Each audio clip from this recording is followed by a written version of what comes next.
Here we are on day 2 of the Utah Open for our FPO same-day shot-by-shot coverage. But before we jump in, let's take a look back at what happened yesterday. So our leader card, it's not really a surprise. The 4 highest rated players that were on the feature card yesterday, they're returning again today, but not just because it was the fan voter, that's who we wanted to see, but because they earned their spots on this lead card by being the 4 best scorers. So tied at the top, no big surprise here, Katrina and Jessica. They have tied each other the last 4 rounds out here at Utah and even a couple of holes in a playoff, but they did it in kind of different ways. Katrina had what we might call just a boring round. Not a whole lot happening. A couple of bogey strokes, a couple of birdie strokes, nothing big happening. Or actually just 1 birdie stroke for Katrina. She had 11 pars in a row. 11 pars in a row. So while that's good for the final score, it does get a little bit boring. You kind of want something to happen. Jessica, on the other hand, she had 3 deuces, but she had a lot more bogey strokes to go with it. She could be looking at it with being tied at Katrina at 2 over par. She had 4 OB strokes. That's a lot of giveaway right there that she can definitely improve on today. And then our second pair, we have Lisa and Paige Bjerkes tied at 5 over par, 3 shots back of the leaders. And they did it in kind of similar ways. Lisa had a really rough front half of the course, but then finished incredibly well. Lots of pars to finish her round there. Paige had several bogeys going. She was sitting at 6 over, but she was able to put a little salt on her lunch, make things feel a little bit better, and she birdied the 18th hole to jump up into a tie with Lisa. And so heading into today, these ladies know, okay, that's the hole I can't challenge. This is where I can be a little more aggressive. So as we head out to the course, look for those little changes, maybe disking up or disking down, taking a slightly different angle.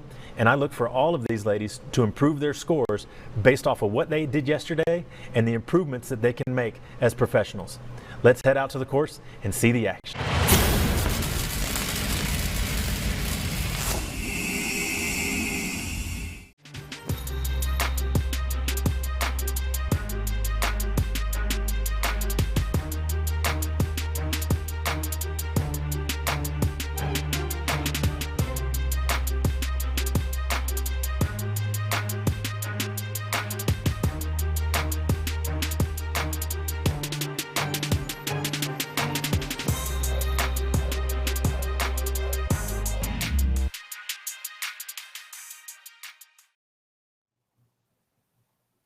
Hey guys, thanks for joining us. Welcome to the FPO second round coverage. I'm Lisa Fakis. And I'm Colleen Thompson. All right, we're ready to check out the action today. Let's get to it. Yep.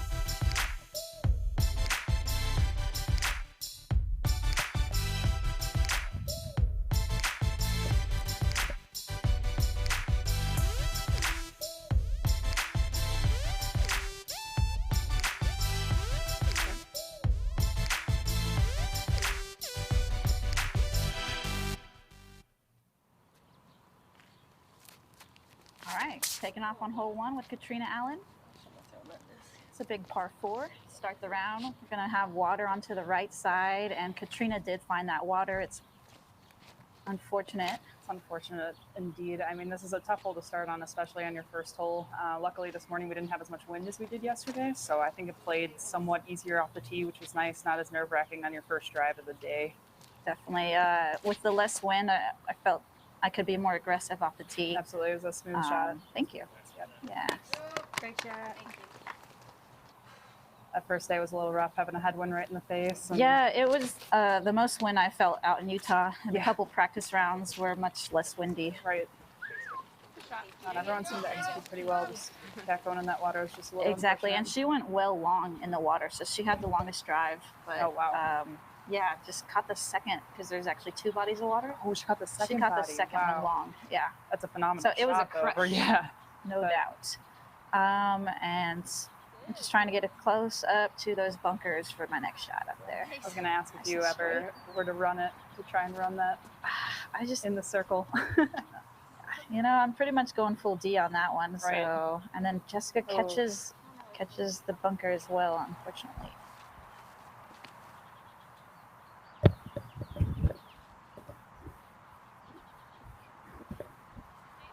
Oh, you're good. Paige has a great upshot there. Does she go a little short of the bunkers as well? Then? Yes, I think just past him actually. Okay. Yeah. Yeah, that's a beautiful shot. Wow, yeah, Kat, amazing recovery. Yeah. She pins it. It's a lot more difficult shot than it looks. Okay, trying not to be short from yesterday. I went way too long. It's like better to be aggressive, but then it's Yeah, always because hard on that those greens. hillside on the right behind the basket, it just drops so It's fast. quick, very quickly. Paige is laid up nicely. And Jessica Super smooth. just has to take a stroke there, unfortunately, from the bunker, but a real smooth up shot. Right.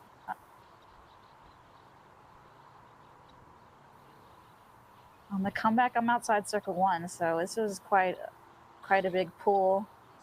Wow, that was a great run. Oh, thank you. I just knew it was not enough right up the hand, but just need a little bit more legs there. Right.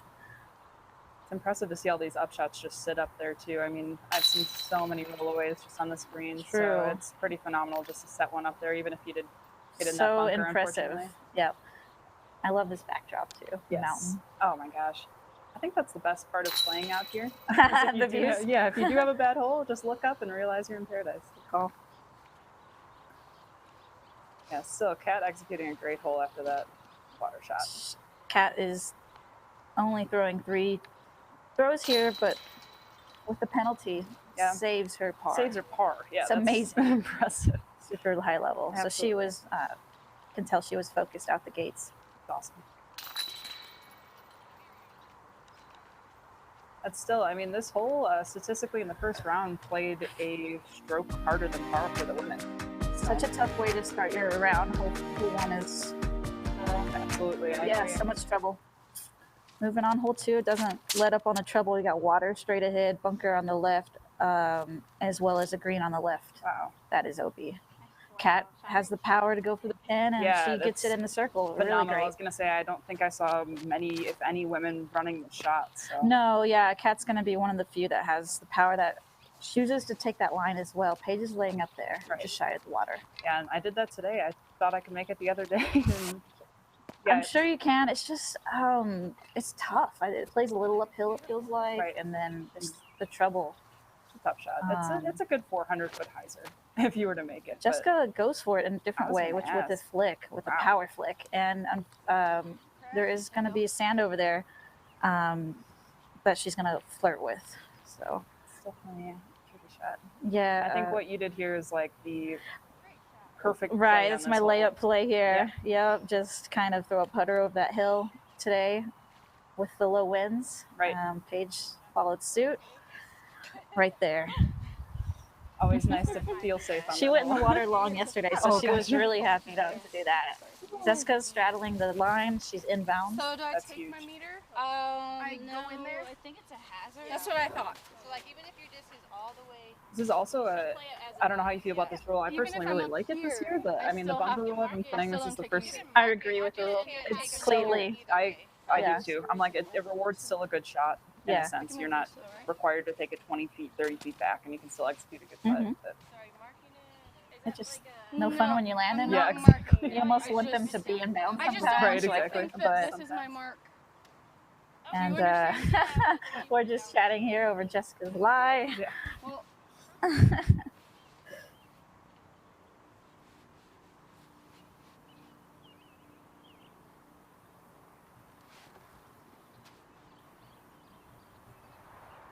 so she gave that a little run. Yeah, so good to be safe as well. Wow, And that's awesome. a phenomenal too. awesome too right there from Kat. Super putt right there, just Right. really solid. Is that maybe the only 2 in FPO on this hole? I would think so. Guess. I'm like, Yeah, that's, I would. extremely I would think impressive, so. too.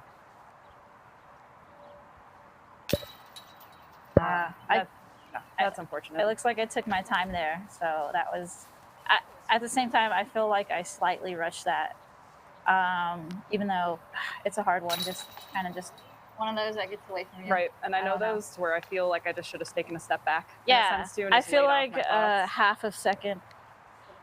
Right. So it's. I don't know. It's hard to take in. Yeah. Still a good hole, no OB. Yeah, I try not to let that affect the rest of my round. I Right. wanted to just move on. Good. Moving on. hole 3 is very interesting too, because it's still, especially for further throwers, it's a very much a placement shot still in my opinion. Yeah, totally. I don't feel like I can get close to like the putting circle or Right. anything like that. Agreed, but that green is still, the green and the sand Yeah, traps definitely play. You just want to place it kind of where Kat did right there, center cut between the sidewalk and the green, although the sidewalk plays in bounds. Right. Which I landed there today. Oh, okay. On the sidewalk. Inbounds. Rough shot, but yeah, inbounds, and I was thankful for that. Yes. Yeah, these look like some really clean, Good power. Yeah, good clean shot there. perfect positions too. Yes. Eyes are right around that tree. That's kind of your main worry here. Don't get caught up left. Exactly. Give it enough space and distance to hyzer out. And all you guys, perfect execution. Thank on the you. tee. Yeah. Good shots.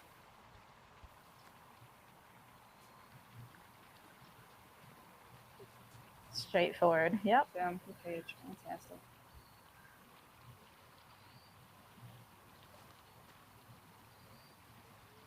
Woo. I like that Wow, one. yeah, Gives that it was a a good floaty run. She has those real pretty floaters. Good touch on that. Right there. Right in that circle.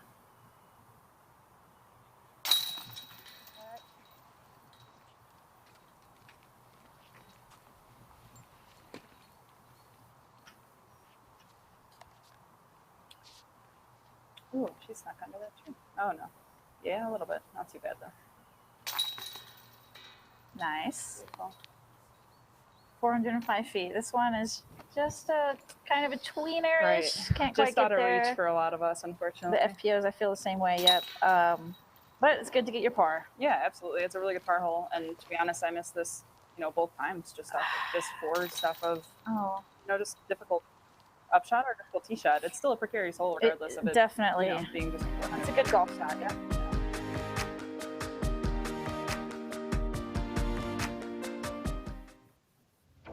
2018 Tour Championship. The women's side, top 12 qualify, top 4 earn buys. Tour points matter, tour points break ties. Round 1, quarterfinals, Thursday, October 18th. 5th to 12th compete in round 1. The top 4 advance to the semifinals. There they are joined by 1st through 4th in tour points. Scores are reset to 0. Win your card and move on, plus 2 wild cards move on. That brings us to the finals. $500 for playing in the quarterfinals, $700 for playing in the semifinals.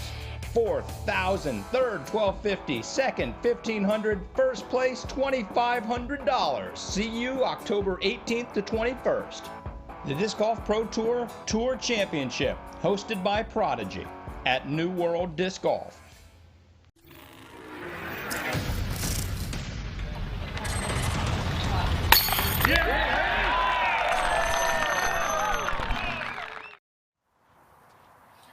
Hole 4, water shot, 453 feet with the par 3. Yeah, and this is a tricky one. I mean, you can do pretty much anything off the tee. You can either take the safe route, like you're going to go here, go off to the left, which I saw a lot of women doing. I like that route a lot. Or you can do what Jessica did, sidearm or backhand over to the right. Looks like we missed a couple drives off of that start, but everyone's safe off that Everyone tee? was clean, Cool. yeah. Everyone was clean off to the right on the fairway or off to the left. And Paige was actually straddling, but she was I was gonna inbounds. say, she looked close. She Yeah, looked real she was close in that. inbounds. It's always a scary one. Yes. Same with Jess. I mean, that was definitely. Oh yeah, they for a were sidearm flirting especially. close to that water, and the way that the water's edge, it slopes. Right, So exactly. it was quite lucky not to go in. Good shots, ladies. Yeah, a lot of bad rolls. Very unfortunate. But seems like you guys are getting up and down this fairway really well. My upshot went long, unfortunately, long. but I was Okay. trying to play safe. Right. Oh, and just smashes Just- it. That's a huge par save. That's awesome. Thank you. Always feels good to get something right outside that circle too. Just to get the confidence. It feels going. so good. Yeah. I needed it. I just anything. Absolutely. This round kind of it rolls along at its own pace. So Right. anything that kind of jolts your energy, it's It's very needed. welcome. Absolutely. Yes. like I said, I mean, with like you said earlier, with Kat playing boring golf, quote unquote. I mean, Yeah, it's the way it's cut and works. dry a bit out here. Patience is a virtue. Right. So I totally agree with that. Slow. Ooh. Yeah, it's a tough one right there. Just top of the cage.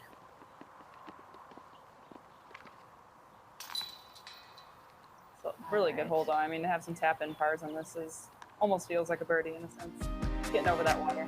I agree. Yeah.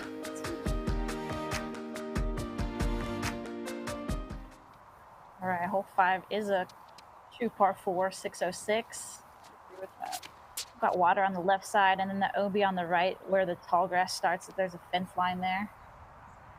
Yeah, there's a couple bunkers in the middle, but I mean, for us FPO, they're a little bit more out of reach for the guys at least. Right, you really got to turn one over to kind of play up those bunkers.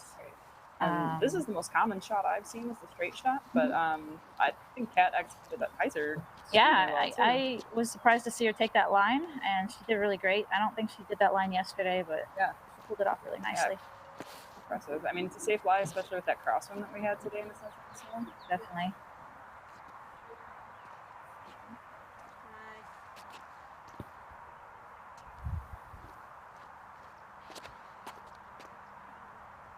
That's what I would love to have on this hole. It's a good distance forehand, Yeah. safe, not even Super thinking about the powerful. water. Yeah. Are you throwing a flick here? I threw a backhand straight. Yep. Okay. I have an old 8-year-old Archon that is Nice. fantastic in a tailwind. There you go. Oh, please don't.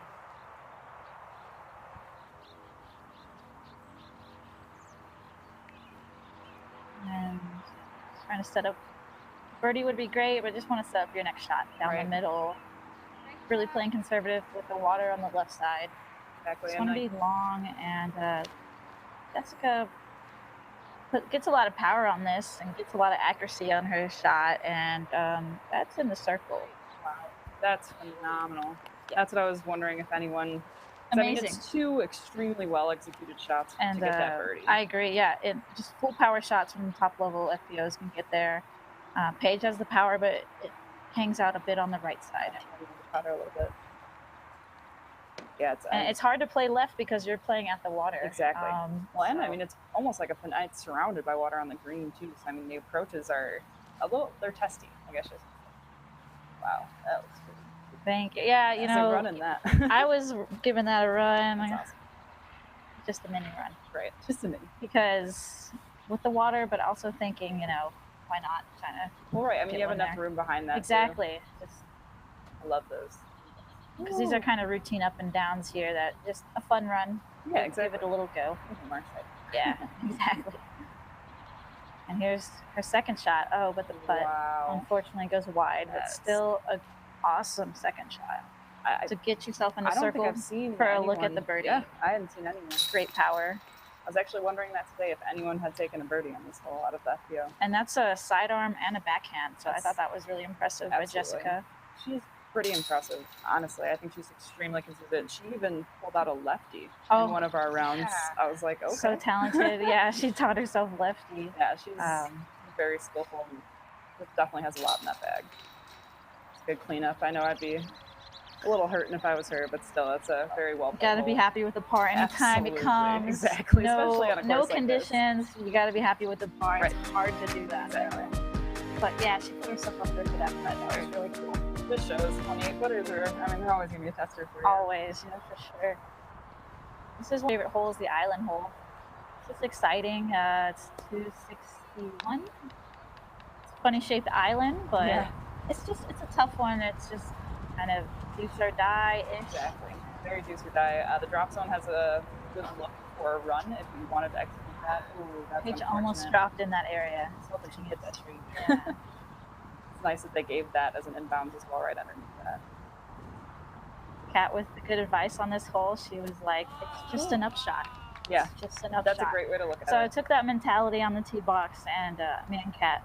Yeah, well executed shot. Yeah, hopefully. Yeah, we're both in there. Oh, and the ace run from Jessica. Yeah, I was gonna say, yours was an ace run, and it was fantastic. Paige, unfortunately, the one that went a little long. She's up there for her bogey now.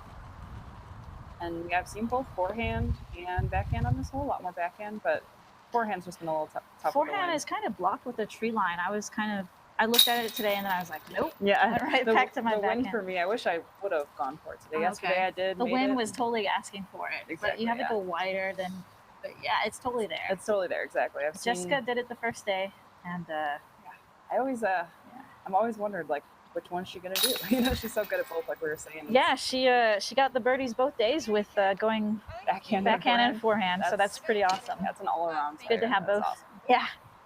It was funny because I was Paige on this hole. It's so impressive to see. I mean, the birdies on this hole.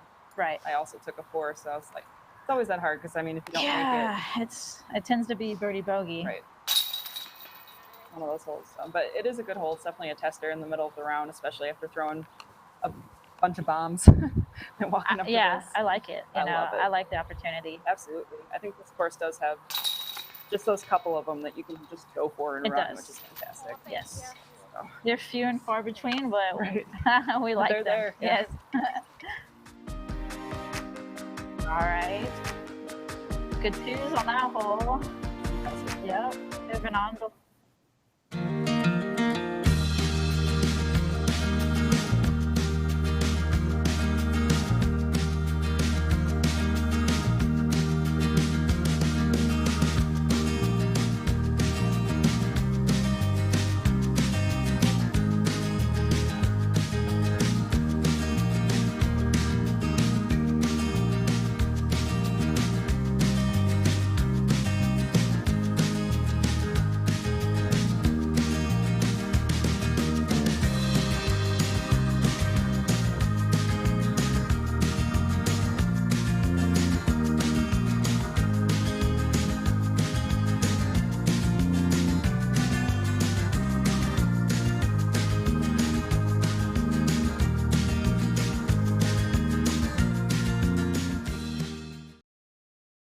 we're back live on the tee on hole 7 here. Looks like Pat's going to be taking this 546-foot down over the water. What do you see that would be to clear that water? Oh, to clear the water, I think it's only about lower 200s. That's what I was thinking. Maybe 220. It's pretty low, so. Just depends how aggressive you want to go off the tee in terms of headed towards that basket, not Right. how much water you need to cross. But Yeah, because you can cross the whole way, but I'm crossing at the short point. Exactly. So just across and then hook up left at the end. right, that's a good play with the sidearm too. So It's a big power sidearm, yeah. Going for the green there. Nice in the fairway. right, absolutely. And I know it's a cat went on a bounce. She going water or she going that sand trap? Cat actually went in the sand trap. Wow. Yeah, it was really unfortunate. There's a roll mark in the sand trap. It was trying to roll back, but it came up short a little. Yeah. Nice fairway shots from everyone else. Yep. Took a leopard 3 out just to throw a nice fairway approach. Yeah, right. And Jessica, similar shot. She puts it up there nicely. Beautiful. Yeah.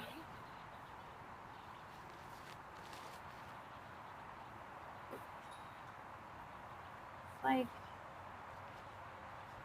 Paige threw like a slower disc there. I think it hooked up a little short of the pin. And the tricky part about this hole too, there's a green on the left side of that pin there. So if you do take anything out a little wide, you can definitely get a little tested. Yeah, Paige had to stretch out beyond that tree at the circle edge. Made it a really tough putt. That's tough. Oh, no. It's always tough to get up there, and I've did that a couple times. The card in front of us was walking to the next hole. I think that kind of bothered her. Wow. Yeah. Great putt, Lisa.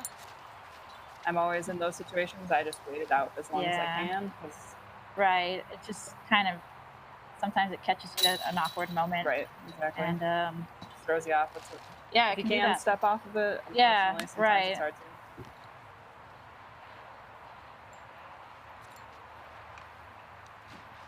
Yeah, you try to have tunnel vision out here. It's hard on the golf course. It's so open. You Absolutely. see everyone else within means. Luckily, we didn't run into a lot of cards with us sometimes being spaced out. Yeah, But there was really good space today. yeah. I agree. It was phenomenal. I mean, especially with the 3 cards in front of us. I mean, they were playing super fast. So exactly. Just go bogey and a double bogey and a couple pars on that one. Moving on, hole 8. This one sits on the mound, and there is water just beyond that tree, like kind of like a moat, and just beyond that bunker as well. Right. So there's some hazards. There's a green, straight ahead long that's out of bounds as well. And then that little bunker right in front too. Jessica's skipping on that green out of bounds right there. She is flirting with that line. Paige takes the dead straight shot. I love it. That's Right up the beautiful. gut. I mean, I might take that line tomorrow. I like that aggressive play. I do too. The wind was a little risky for it, but I went that route today too. Risky indeed.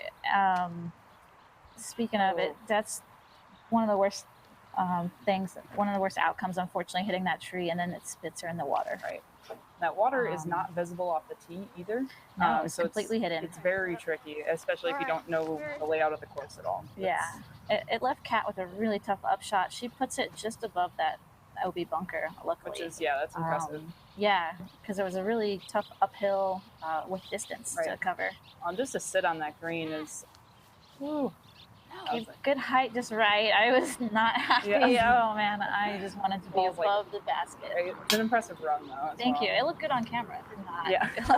Did not feel good. Oh my. Well, even like Paige missing high there, it's like Paige at least put herself in the circle. It was so impressive. Wow. She was bummed to miss that putt. But I don't doubt it. really great. Absolutely. At least she gave it a run. Missing high is one of those things where it's unfortunate to miss, but at least she gave it the chance. Right. Right.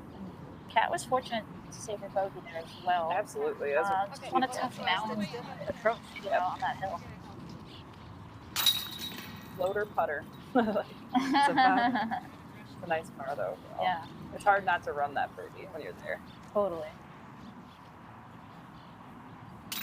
And did Jessica end up playing? Jessica was inbounds. Inbounds, She was okay. straddling the line actually, and she was touching to the inbound line. So yeah, it was a good break for her. She saved her par. No problem. Especially on holes like those. Speaking of straddling the OB line, so there's water here that's OB. My drive is close. We'll see. I really like the extension they did on this tee pad though. So the tee pad's there. There's a line off to the golf tee. Actually, they extended the tee pad for us. Give it a lot more of a range. One of the widest tee pads I've ever seen. Yes. But I was checking out all the options. It's nice to have kind of a range, like you said, to tee off from. It takes advantage. Wow. Smash it nice and long. Yeah, there's a little moat down there you can't see. It definitely plays casual. Yes. But it's one of those, if you can drive past that, I mean, that's still a hut for the women. That's wow. Katrina does. Yeah, she gets past the moat. 819. Yeah. Oh, wow. Nice. Par 4. Speaking of lucky, I'll take it. Flirting big time, and it's inbounds. Huge. That's amazing, especially off a tee like this. It's really tough to take that OB right off the bat. So, wiping that sweat off. Exactly. And, I'm just trying to lay up here. That's my layup shot. I just got a little bit too aggressive. I pointed my flick right at the water, and it didn't really hyzer too much back for me, Right. but it's just enough. I really like that play. I saw Kona take that play today, and I was like, that's safe. It's a very safe lie. I Safe go is over the good. fence Oh, okay. for a hyzer just to kind of get it. That's gutsy, but you got it. Right. And unfortunately today I landed on the other side of the fence. So that's why I was like, I see the forehand line. I really, really like it. And you got a good forehand, so Thank you. it's, Come on. it's an option for you. Right, absolutely, which is huge on a course like this to have that. Oh yeah, so Paige did land in that Okay, casual that little- drainage area, but no strokes added there. Yeah, that's so, beautiful. Take it from there. yeah, casual relief right behind her lie. She wants to throw that same disc, so she went and got it. Took her lie, and now she's crushing. Wow. Smashing so long, like her drives, I think they got longer as the round went on. Yeah. It was impressive. It's phenomenal. Yeah. It's always cool to see it. I love watching women throw far. Mhm. I mean, Paige smashes, just one of the top level distance throwers Yeah. for sure. Same with Kat, of course. well, it's cool because people are like, oh, taller bodies and longer people, and I'm like, it's not necessarily true at all. No, form. all And form. yeah. Wow. Yeah, dude, that was one of my phenomenal. highlights of the round. That was beautiful. Thank you, man. It's like that landed in the circle. It did. That's awesome. Just past the pin. Oh. Wow. Jess is also lacing one right up there. Yeah, you guys are playing this whole very textbook. She had like a jump putt from there. Wow. Ah, such a smash. Absolutely. And It's that's an- why I would argue this hole could be a par 5, but then when you watch you ladies play, It's I'm an like, wow. advantage to throw so far. Absolutely. Yes.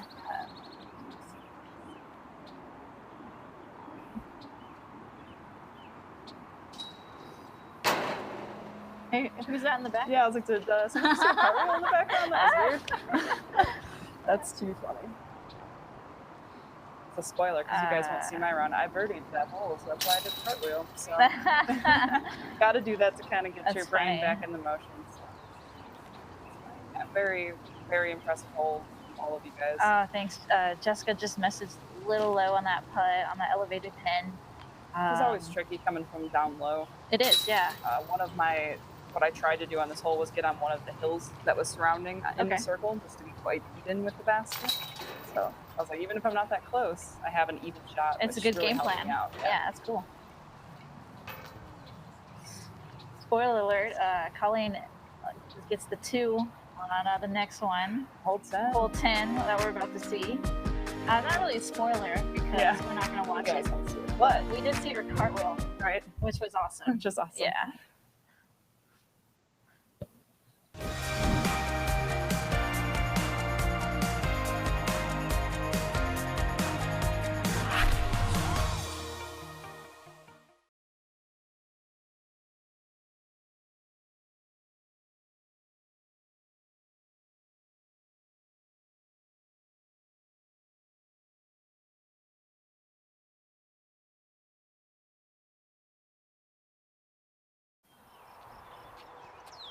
All right, we're coming back at the triple mandel hole and hole 10.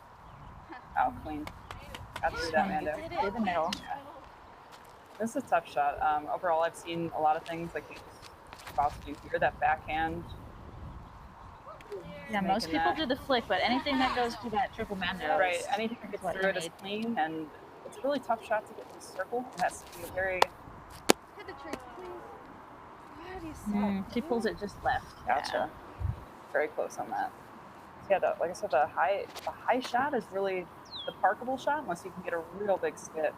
Other than that, it's a tricky shot overall for a turnover. I even saw a lefty prefer to roll it today rather than Wow. do the lefty I've hyzer. never seen so, that. Yeah, it's They made the mando they made the Mando, yeah, with the roller. with the roller. Impressive. So sometimes the lefty shot isn't even the best. Cool. It's a good run from that drop zone. And so I like a lot of the drop zones are very fair to where you do still have that run for that circle 3. Yeah.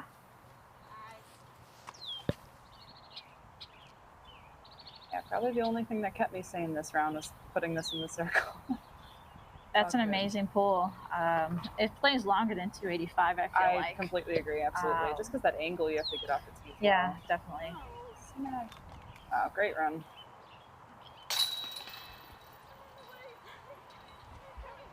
And it's honestly a good one to par too. I've seen a lot of bogeys on this hole very easily. Definitely. And I got a little aggressive on my run, but I just don't want to miss these little comebacks. Absolutely. Ever. It's like, I mean, in my opinion, you have one of the best FPO putting. So it's like, Thanks. especially in these baskets, you kind of need that aggressive putt too. You do, yeah. You want to slam them in there. It's all webbed out, Yeah, so yeah. it kind of Freaks blocks me you out. if you. Yeah, you got to get the right speed on it. It's always important. Exactly. I'm just focused on going through my routine. I think that's number one right now. It's just my comfort zone. Go Yeah. through your routine. That's huge. That's definitely a point I'm starting to get to, and especially competition, because you can do it all day after. So. Right. Yeah, it just makes you feel at ease. 11. We'll do a Not little like- bit. Yeah, yeah. luckily, this fence has definitely helped a lot of people out. There's a mandatory at that furthest tree out there, so the key shot is just to get it to the right of that and have it fade in. A lot of people do use that fence as a little bit of a passport to get it up there. I saw some pretty good shots at that today as well. And then the rare straight shots. But it's definitely a birdieable hole, but it's definitely a good one if you get it. It's there, which is nice. So it's nice to have short holes out here. Right. In 303, it's in our wheelhouse. Exactly. It's like it's there, but it's definitely, you have to have a very well executed shot off the tee to get that Exactly. birdie. I really like this shot for I that do too, reason. exactly. Because you have to choose what lie you want to, or what line you want to take around that tree that comes in to the middle of the fairway, and just I'm trying to throw a pure hyzer, but today the wind kind of picked up and Yeah, definitely picked up for us on that back nine. looking back, I should have disced up, I think, on this hole actually to get a little bit more What out did you of throw it. off the tee? I threw a leopard here, Okay. a leopard 3. I threw a gazelle, so I got Okay. you. Yeah, for sure. Cool. I've seen you slip out a little Yeah, and then the wind was a little bit breezy here. Moment. Paige was an Wow. awesome birdie. bit. Great Beautiful drive. birdie, yeah. I didn't see many of those out there this weekend. Right, yeah.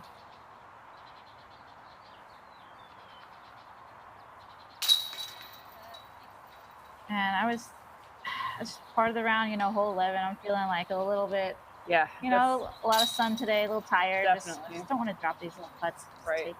Especially with the altitude, I didn't realize how much the sun affects you a little bit more too. It really does. Just being out in the sun just for a short period of time, you feel it. Yeah, So, absolutely. Starts to wear at this point. it does. We just drew all the big shots. We're a little halfway through, you want to eat snacks, drink a lot of water, stay hydrated. Saw a couple different plays on this hole as well. Mandatory to the right of that tree right there, obviously, but it's still a real good pull to get down to that basket. Like the optimal play here as well is to get that sideways skip, the sidewalk skip. Yes. That's a sweet skip. It gives you like that forward bounce towards the basket. And yeah, if you can nail that, you are sitting pretty. Yeah, I've seen people, bail out to the left a little bit, and I've seen the straight aggressive shot like Jessica just did super there. good straight shot. Phenomenal. Like really great power. A little slip there on the tee pad. Yeah. Just really random. Yeah, out there especially, but it happens. Wow, all of you ladies had some phenomenal shots in this hole, though. Yep. Should be some good long putts here from these ladies. Running at the birdie. Yeah.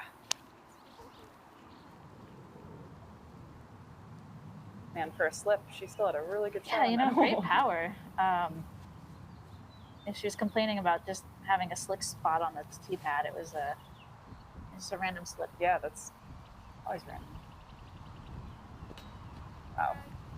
Good runs from all of them, but yeah, great tee shots. I don't know, not sure I saw a birdie on that hole. Yeah. On this hole? Yeah. I don't think so. I didn't think, yeah, because I was like, it's in a very aggressive birdie. We'll check that out. We can look at the UDisc live stats for sure on that. You can always look back. And we'll be back for more.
All right, welcome back. Hole 13, definitely a bomber hole as well. 524 OB on the left with the water there. I've seen definitely the straight shot is the most popular. Ooh. So that was cool this one. Flirting. Also seen the hyzer a lot too. Yeah, hyzer's a safe shot, and I like to play safe. There you Going go. wide hyzer takes that water out of the play. Exactly, Which is, completely. if you don't get something really straight turned over, you're flirting with that water. Absolutely. And I mean, for us on this hole, it's 524 foot hole, so none of us are necessarily looking to park it. No. So to throw that straight shot and have a clean Upshot is really placement. Yeah, exactly. it's all It's a about that smart next shot. Yeah, really on this one. I'm just thinking about that now, so I'll probably go ahead. Like what? You can get the D down. The D, be safe. Right. Giving up a little distance, but you don't really need to go full power on No, both shots. absolutely. That's right on that. Katrina is aggressive here with her hyzer flip, but really great line. Wow. Just super long power. Phenomenal. God, it's aggressive. It's great. Oh gosh. Shimmer. It's not that good. Oh, it's okay. Great shot. Beautiful. It's up there in the circle. Definitely. That's what I like about this hole too. Is again, it's just two well executed shots. Will get you an easy par, but Exactly. feels like a birdie almost. Paige pulls her over, pulls the shot over a little bit, but she's also up in the circle. Yeah, I was like, it's definitely deceiving from back there. It doesn't look like there's enough behind the pin, but luckily there's a little bit of wiggle room in a sense to There go past is, it. yeah.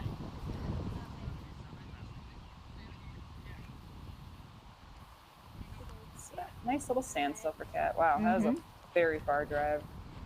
Crushed it. Wish she would have measured it. I'm curious. Oh, that's unfortunate for Paige. I feel like her putting's been pretty great. Yeah, today, it's really too. solid. Beautiful par. Thank you. Loving those putts click. Super happy to see him go in. Right, Every exactly. time. Every time. Doesn't matter. Nope. And I had a couple 15-footers that just felt phenomenal today. So just whatever will get that confidence. Totally. And there's different feelings like when you hit it more solidly than others. Exactly. So I'm always looking for the most solid make. Agreed. Yeah. That perfect form. Oh, just, always. Yeah. That was a good one too. It felt real solid. Looks great. Even like I said, they're still testers at those 20. I mean, yeah, they're definitely testers. I'm taking my time every time. And yeah, trying my hardest. Can you stand here on this blue thing? That's not So this one is a flick around that tree. That is a Mando tree, straight ahead, and you can see there's a like bright yellow arrow pointing to the right. So you have to hyzer around to the right of it, and there are sand traps to the left of the pin. It's only 238, so it's kind of a chippy shot. It is a chippy shot. That definitely, I mean, in a sense, plays longer to where if you want to get above the sand traps, you're definitely have to put some height on it. But there are a lot of options on this hole, so it played very interesting. Taking a star wraith here and throwing it on a flick line. I come just in the. It was a great throw, but yeah, landed in the hazard.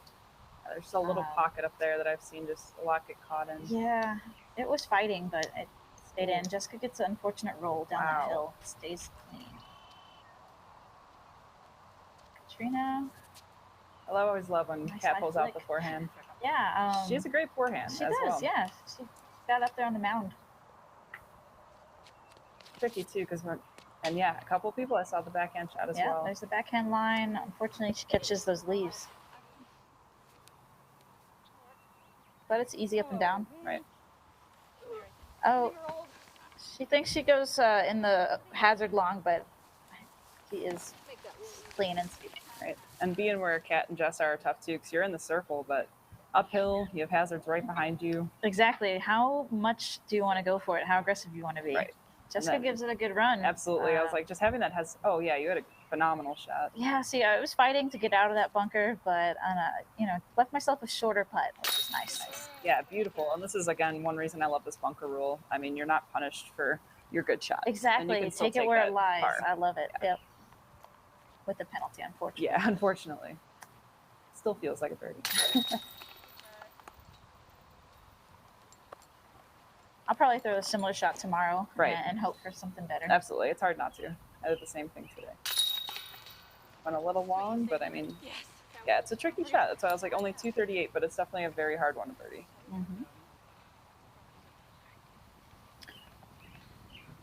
The angle is super tight on this hole, and that's why for me it's,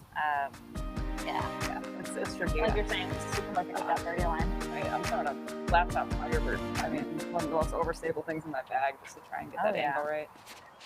Oh, this hole is fun. All right, we're throwing over water here. You can't see it, but over that mound, there is water that carries all the way to the right side of the fairway. Be aggressive here and try to bite off a lot, or just kind of play it straight over that mound, which is to the other side of the fairway. It's tricky because you can't see the water when you're teeing either, so. Yeah, you have to trust it. Throw and hope. The more practice out here you have, the better. Knowing the course helps. Exactly, just knowing those little distances to switch over. On this shot in particular, with it being blind. Right. Katrina is lining up that big shot, as you see. She's trying to bite off a little bit more. And she knows her distance well out here, especially she's been playing out here for several years. Right. She actually made that comment after that shot. Funnily, she was like, I know this course well. I know this course I've been playing this course for years. So I was like, that's awesome. Very and clean Paige, shots. also aggressive, big pull. It pays off. Yeah. Absolutely. Especially that wind was really tricky on that hole today. So to have all you guys get over is really impressive. So Jessica's kind of playing on that slope. She was safe, but her Vulcan it didn't want to flip. Caught too much air underneath it. Like I said, especially being on that slope, you're kind of coming uphill almost. The footing is way tough. Everything was working against her. Very nice. Solid approach there in the middle. Well, it was funny. We were on the card in front of them. We all thought Kat threw out of bounds. We didn't see her tee shot just because she was right by the drop zone. But it's an absolutely great lie for your first shot to be right with that drop zone. Right.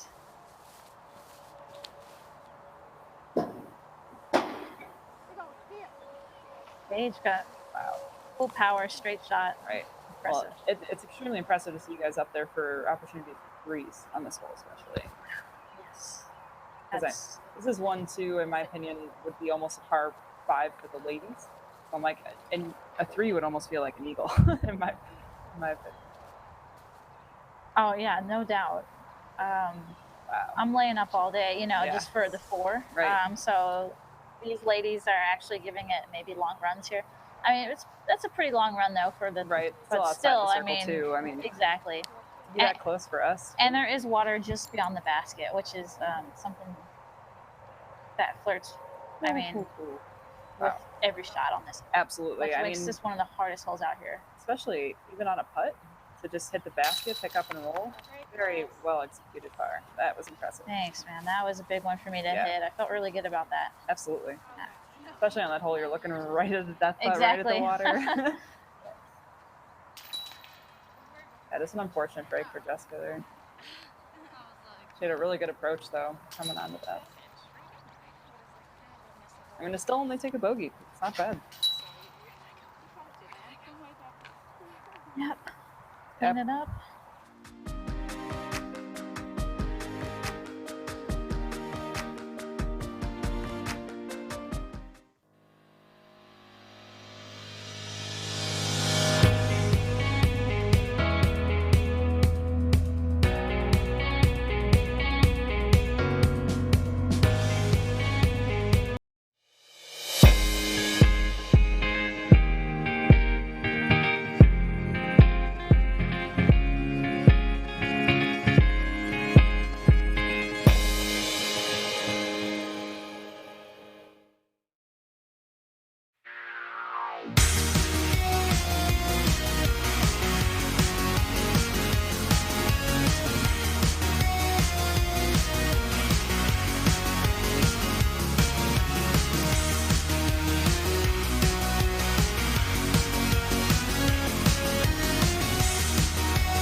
All right, guys, back on hole 16. So taking the tee. Taking the tee. This is the shot. You just have to watch out for the bunkers. Besides that, you're just throwing a big pull down the center. There's a bunker. I mean, if you were to pull off to the right a little bit far, you could definitely nail one of those as well. So just to have a clean hyzer off this, especially for us, it's definitely a pull to get to those bunkers. So. Yeah, this is a 408-foot throw, so it's got to be like, what, 375? Oh, at least like to those bunkers. 380 right. about to the bunkers. So most people. Paige just showing off her distance here, and she actually reaches the bunker. That's Really a phenomenal shot. Which was like a small accomplishment, Right, actually, to throw it that far, but also a bummer to get that stroke. Jessica turns her flick over and is flirting with OB, but she was inbounds. yes. It was cool being the card in front as well. We were able to Oh yeah, you guys clarify her yes, for that. totally spotted that out. This is still, it's not an easy up shot either. I mean, No, it's looks not. like the Bella run almost, but that was a beautiful. Just be exactly clean. what Lisa did. That's what you want to do. On this hole. Just be under the pin. That's on this hole.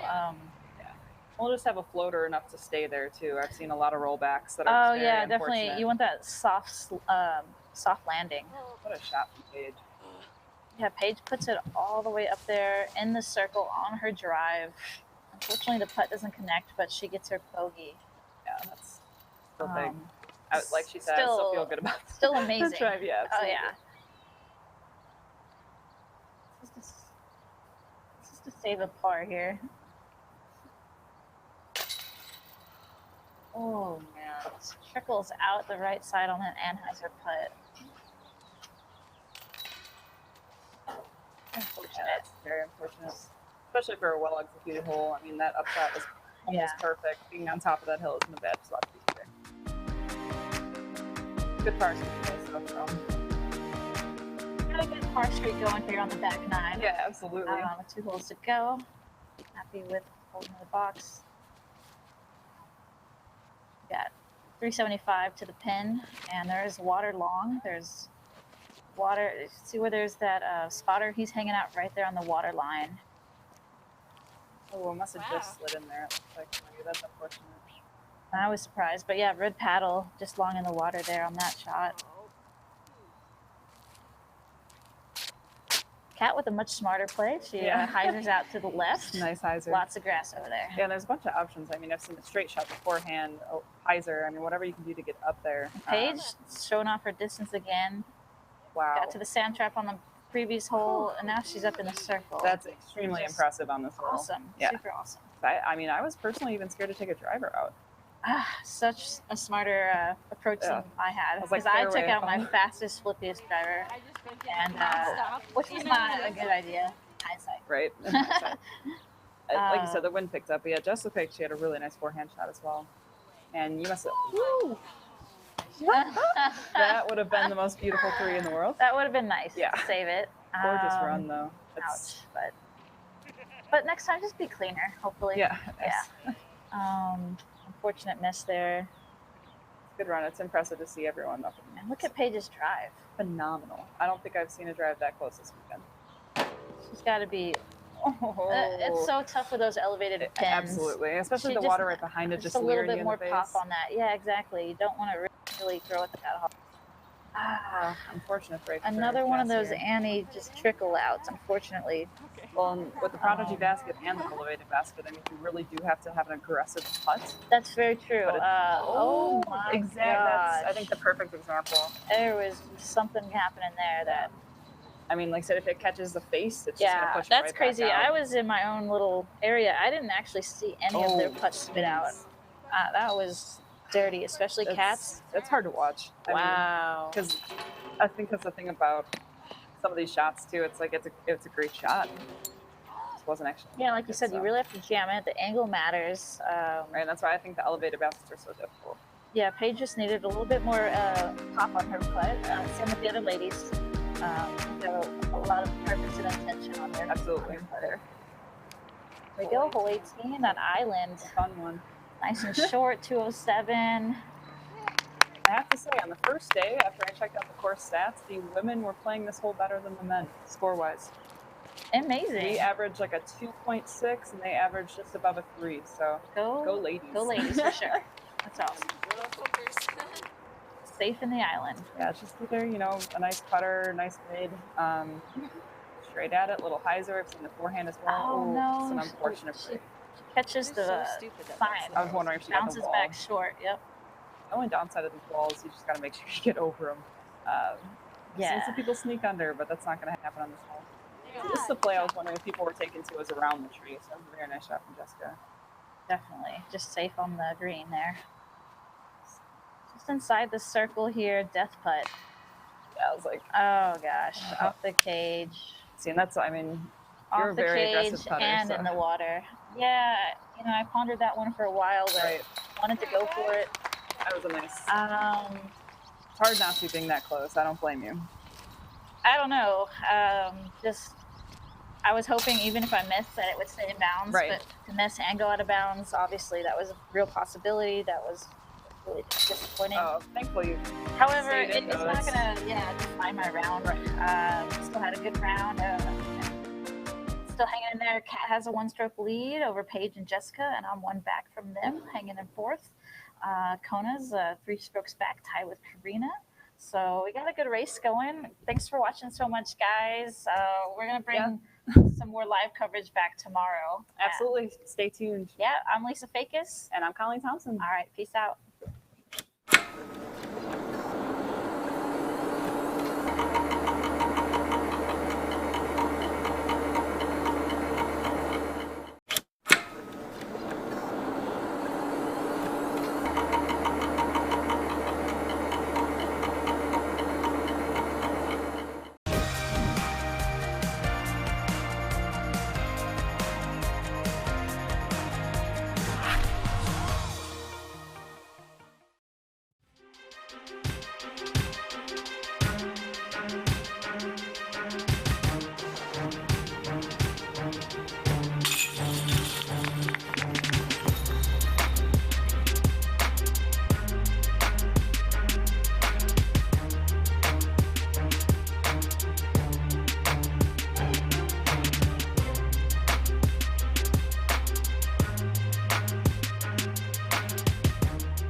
The Disc Golf Pro Tour and the Utah Open, presented by Prodigy Discs, proudly present the top 10 putts from the Utah Open.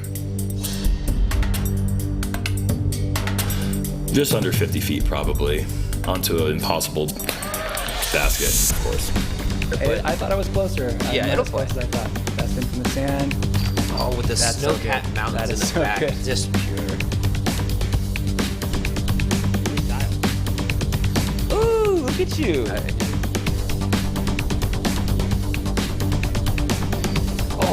That was beautiful. They just.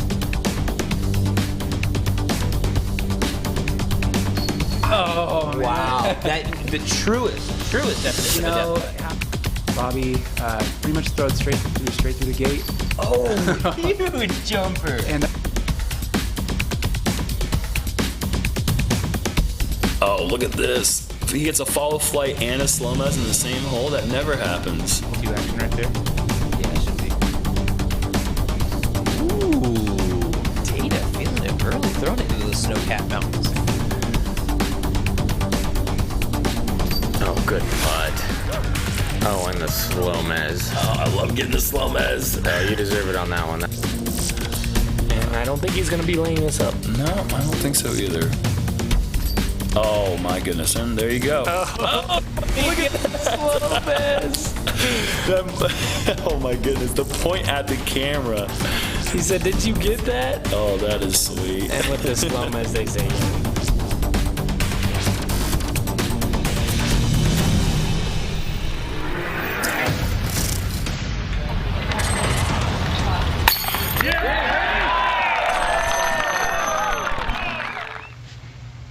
The Utah Open will be held Friday, June 22nd through Sunday, June 24th. We go live every day at 5 o'clock Eastern. Tune in and watch. Hello everyone, it is Saturday morning at the Utah Open presented by Prodigy Discs, and thank you very much. You guys killed it in the Super Chat yesterday. As a matter of fact, we cleared our hurdle of 65, and we are going to do the raffle for the first pair of Keens right now. This is a bonus raffle. Thank you very much for donating through the Super Chat. And here we go with random.org. We had $75 donated yesterday. So for every $65 that gets donated, we will give away one pair of Keen shoes through a Keen raffle. So we're going to do one today. If we get enough Super Chatters today, we'll do another one tomorrow morning. And then we'll do the final one from Sunday's round during the Pro Tour Talk podcast on Wednesday. So today's random winner is number 64 out of 75. And I will go to the list and see who that is. And congratulations to Mad Dog 0084. You have won yourself a pair of Keen shoes. Please contact us, namely Seth at dgpt.com to claim your prize. Let's get back to the action. Thank you guys very much for your support. And don't forget, Super Chat for your chance to win. Every Super Chat dollar is one entry.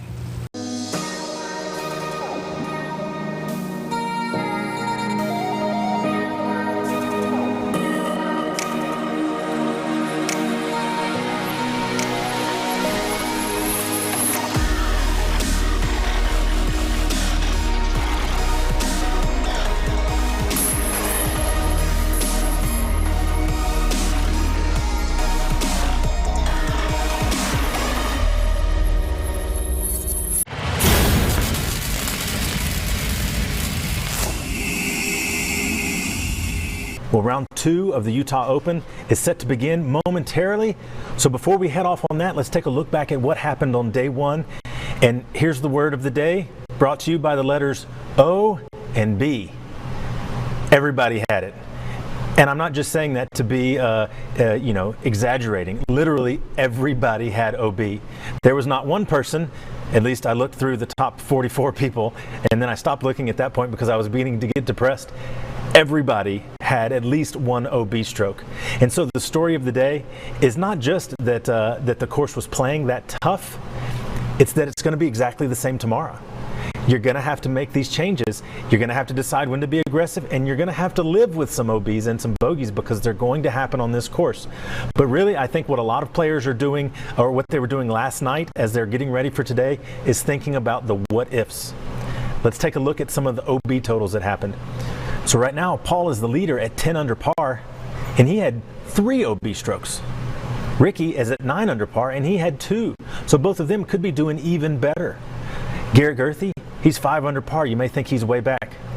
But he had 5 OB strokes. He would be right there with them.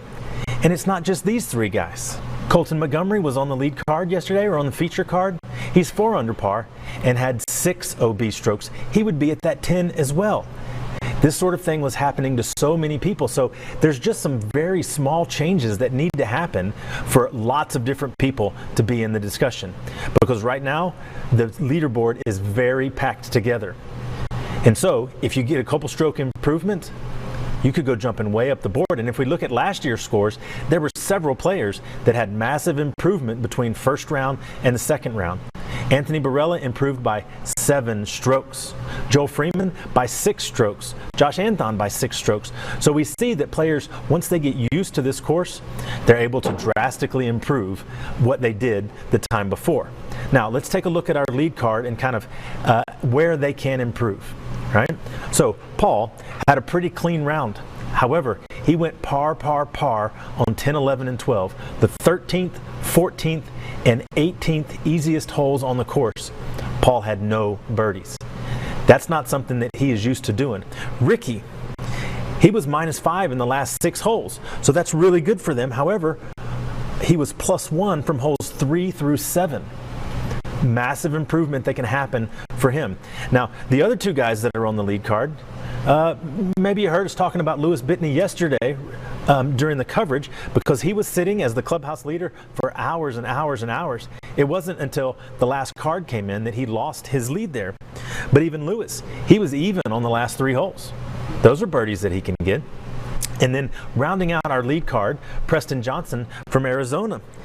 He was -1 through 7 holes, and then turned it on 6 under for the rest of the round. So he's got a lot of improvement that he can do at the beginning of the round. And then the other person that's tied with Preston yet on the second card, Joel Freeman.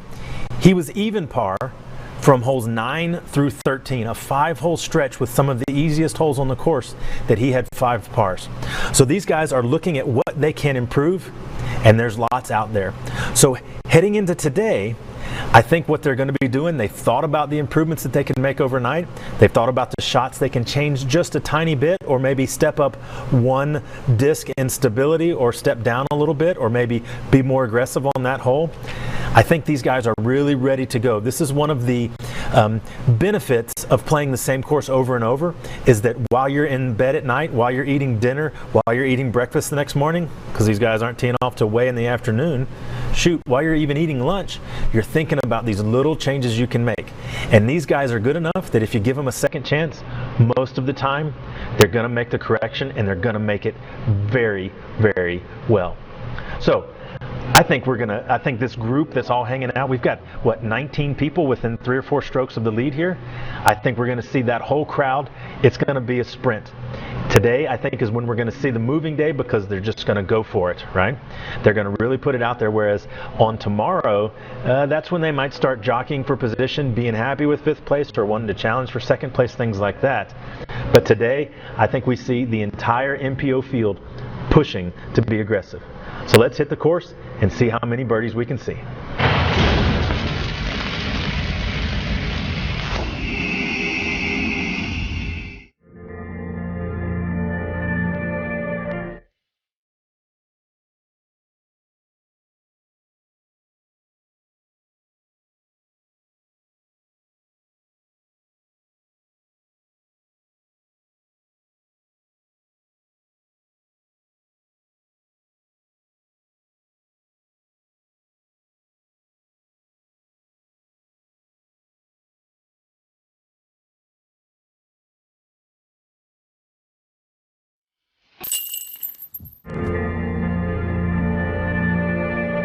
And here we are with the Skip Ace Fantasy update from day 1 at the Utah Open. Sitting in first place right now, Callie Leto with 1,325 points with a solid set of picks.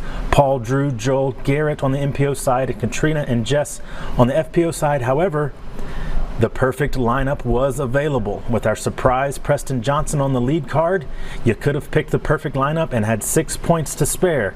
Remember that as you're picking for the next event. Maybe look outside the top 10 for your dark horse. We'll check in again tomorrow to see what the shakeout is after the day 2 action.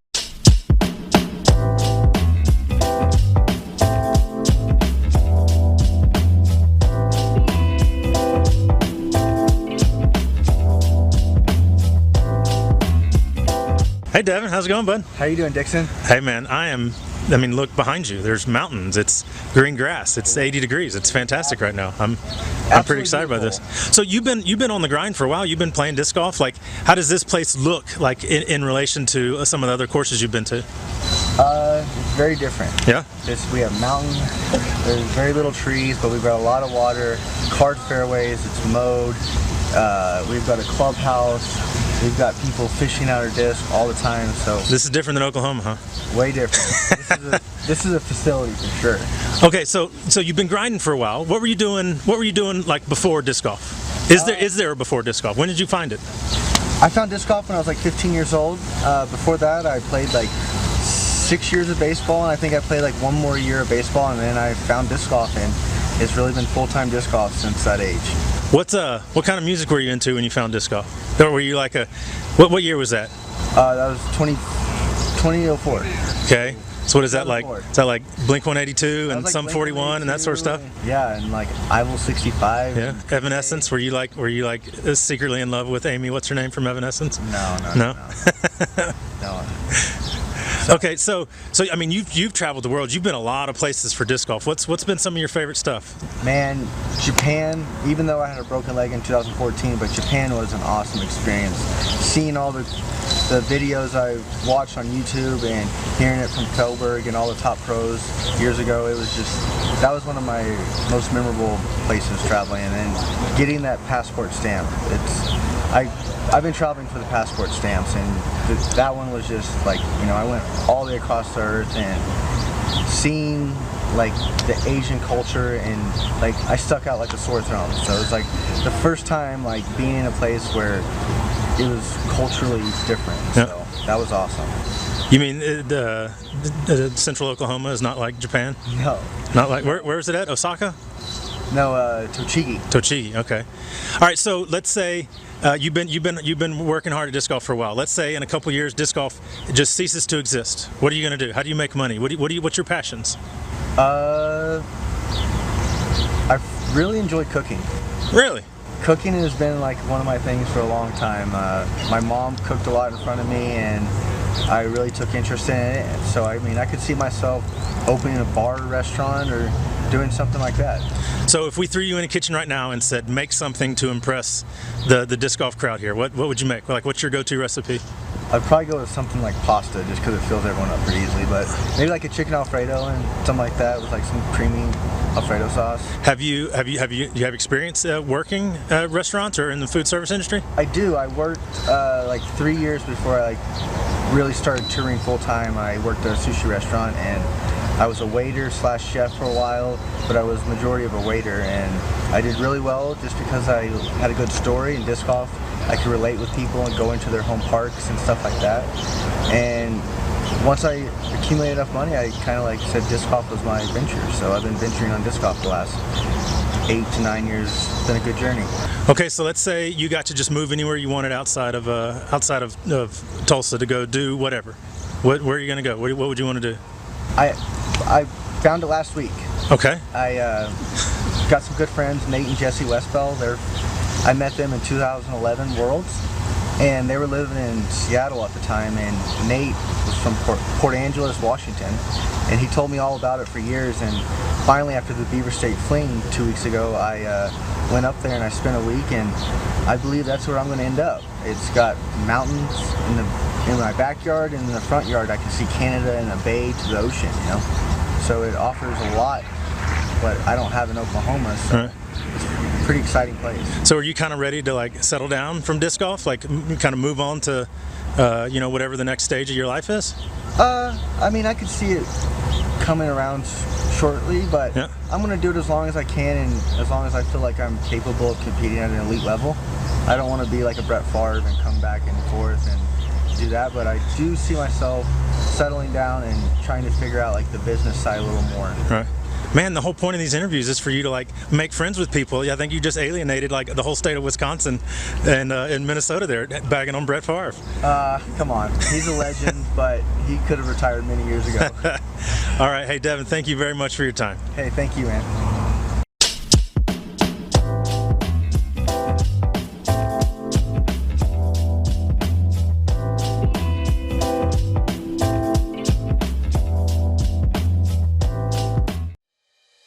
At Kids Disc Golf, we believe the future is now.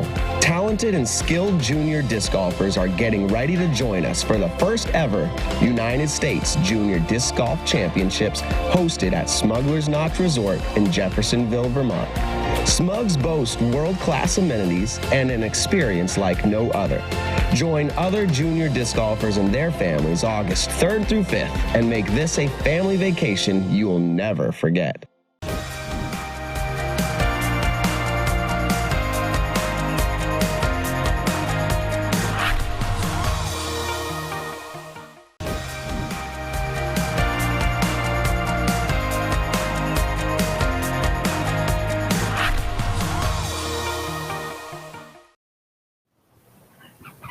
Hello, everyone, and welcome to day number 2 at the 2018 Utah Open presented by Prodigy Discs. I'm Terry Miller, the Disc Golf Guy. I'm joined by Dixon Jowers, and our lead card is just about ready to tee off.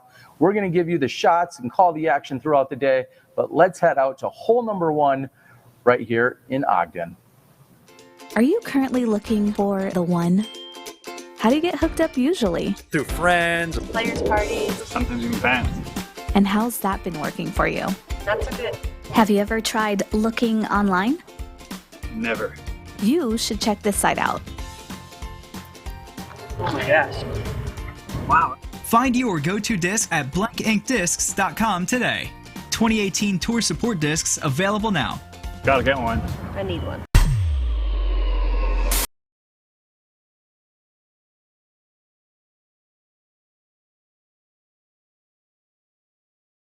Everybody's been getting loose for forever, and you get to step up and just rip on hole 1. The ponds really don't come into play for any of these guys. The trees don't really come into play. However, today we do have a decent, probably 15-mile-an-hour left to right wind, and a lot of the cards that were already teeing off are going for a big turnover ante to get out into the middle of the fairway with a little bit of distance. But this shot is all about the second shot. Your drive is just to get you in position. You've got to barely crest these bunkers to have the short side putt, or throw long by 20 or 30 feet and have the putt coming back up the hill with the bunkers in the background. Do you really want to birdie on the first hole? Because if you do, you're going to have to be aggressive. Welcome to the 2018 Utah Open presented by Prodigy Discs. This is our 3:15 tee time. This is our leader card. First on the tee pad, currently at 48 strokes, from Huntington Beach, California, 4-time world champion, sponsored by Innova Champion Discs, Paul Macbeth.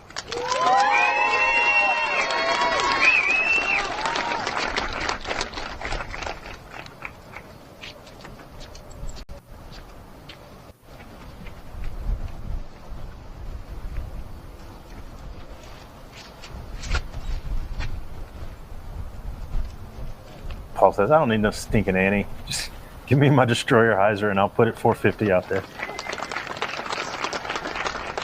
And it looked as if he maybe only gave that about 3/4 power at the same time. Here's Rob with the call.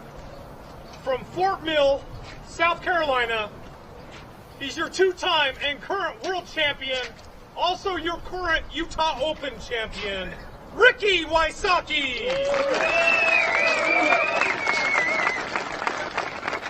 No surprise, we have Ricky Wysocki on this lead card, just 1 stroke off Macbeth. I'm excited for the show today.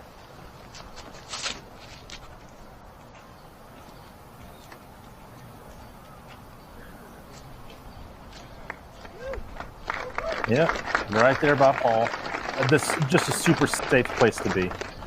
Double G went with the Big Annie and almost landed in one of the bunkers. Not the one right next to the basket, but the one that's like 150 short. It was incredible. And I'm excited about Lewis and Preston on this card because probably most of you guys haven't seen a lot of golf from these two. So I'm excited to be able to walk around with them.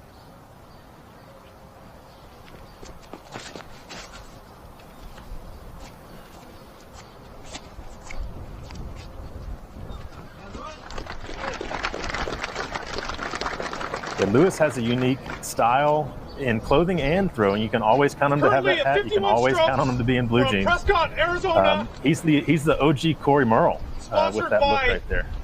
Westside Discs, Preston Johnson.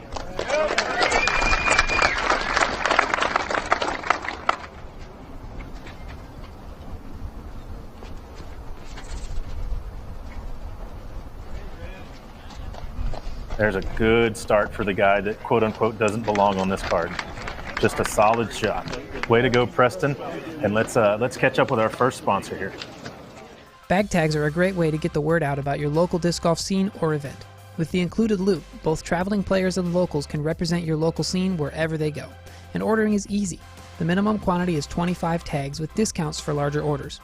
You can use your own artwork or we'll help you with a design. The tags are made of a durable plastic and are about the size of a credit card. With optional 2-sided printing and discounted prices for non-numbered tags, we've got enough options to make your tags fit your budget. Head to dynamicdisc.com to get started with your order.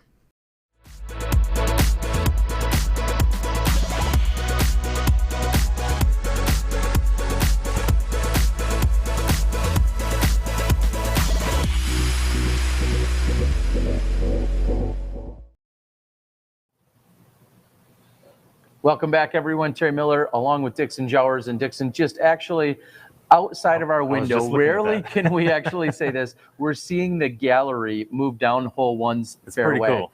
It's very great to see. It's a gorgeous Saturday afternoon out here in Ogden, Utah. And we see, of course, Ricky and Paul, 10 under, 9 under, and then the two names, like you mentioned, that we don't necessarily know a lot about. Preston Johnson, however, happens to be sharing the same living quarters with us this weekend. What were some of the conversations that you had with him last night? Yeah, it was actually kind of funny. One of our housemates, I won't say who, said, "Who's this Preston guy that's on the lead card?" And we said, "He's literally staying in the same house with you." Like, it's that guy? Oh yeah, it's that guy. So one of the things that he talked about yesterday was that on yesterday's card, the vibe was kind of everybody was expecting him to shoot the hot round. And we said, you're not going to get that vibe on day 2. You're going to have to go prove yourself. So he was excited about getting out there to do it.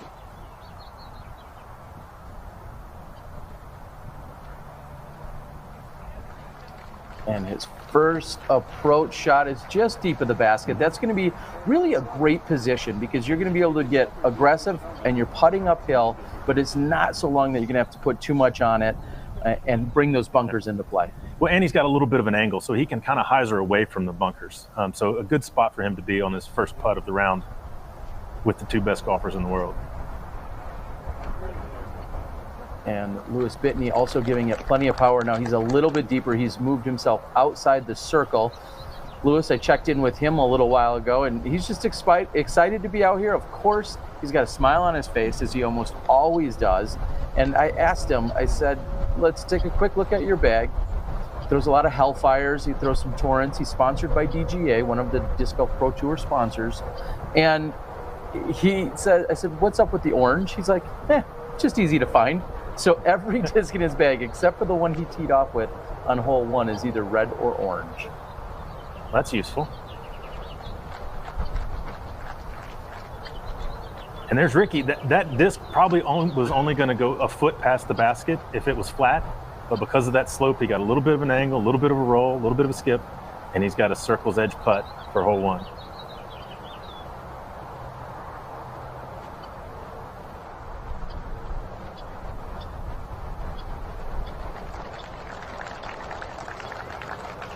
And Paul's shot, which came in a little bit short, for a moment you could have somewhat held your breath to make sure that didn't pop up and find itself back in the hazard.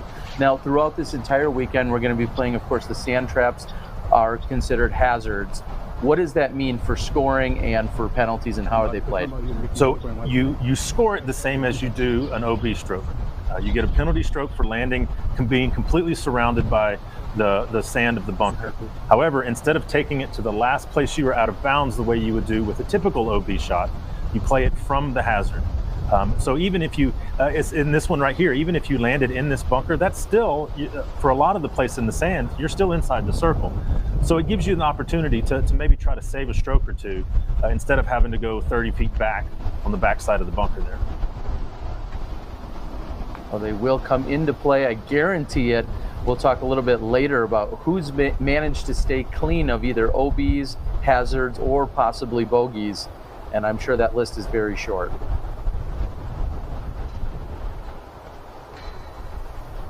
Oh, and Lewis drawing metal with his uphill putt from about 40 feet. It's a really good looking run from there.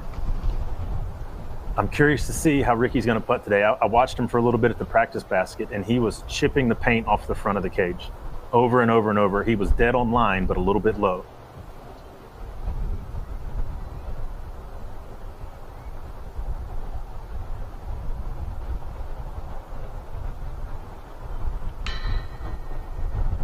And you could see that the wind pushed that, but exactly as you said, it was low, but online. And it's interesting that's what you observed, because when I walked past Ricky, I was gonna get a few photos and talk to him for just a moment.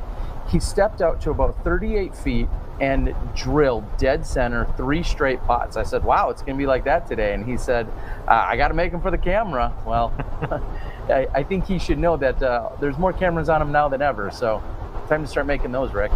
One of these cameras is more important than the other. Oh, it slips out. It looks like left side for Preston. And Paul Macbeth has an opportunity right off the bat here to extend his lead by an additional stroke over Ricky and the rest of the card.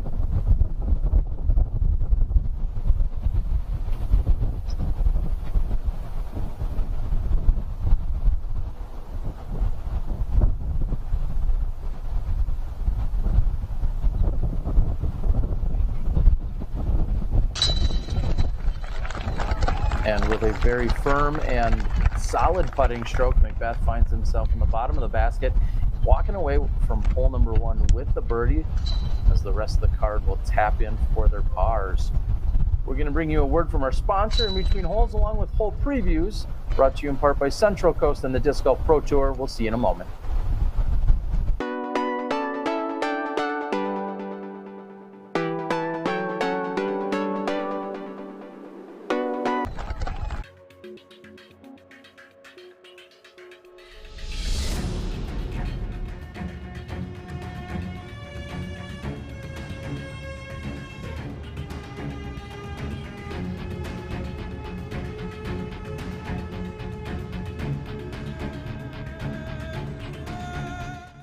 So Mormons, they moved to Utah in the 1800s. What year did Ogden become incorporated?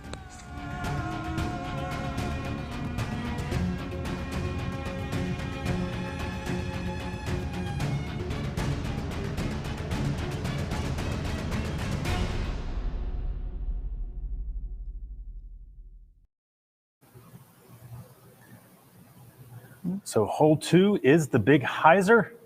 It's just a matter of how aggressive do you want to get. You got to crest the hill, and so Paul is going to put it up high and to the right. See what happens.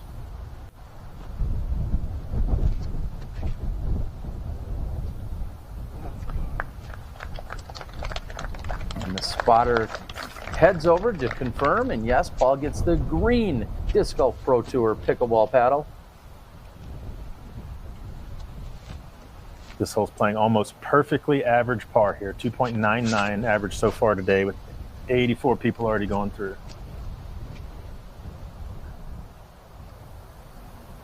Oh, and that one finds itself, and we'll have to see if it found all the way to the bottom, and the spotter is marking it. Yes, it did get all the way into the water, and then ultimately gives out the red paddle. The wind has picked up from yesterday. It's a pretty much a straight tailwind on this hole.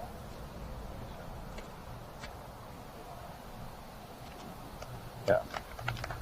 And I'd be willing to bet the next 2 guys you're going to see them short because of Paul and Ricky both challenging the water deep.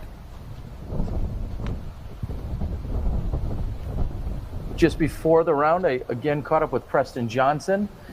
You can head out. You can see it on Facebook and Instagram. He gives us what his top 3 discs will be for the day. Preston, who has not been featured on a live broadcast yet, hopefully going to suppress any kind of nerves he's got going on for this afternoon's round. Let's get back to Bradley Williams. So Mormons, they moved to Utah in the 1800s. What year did Ogden become incorporated?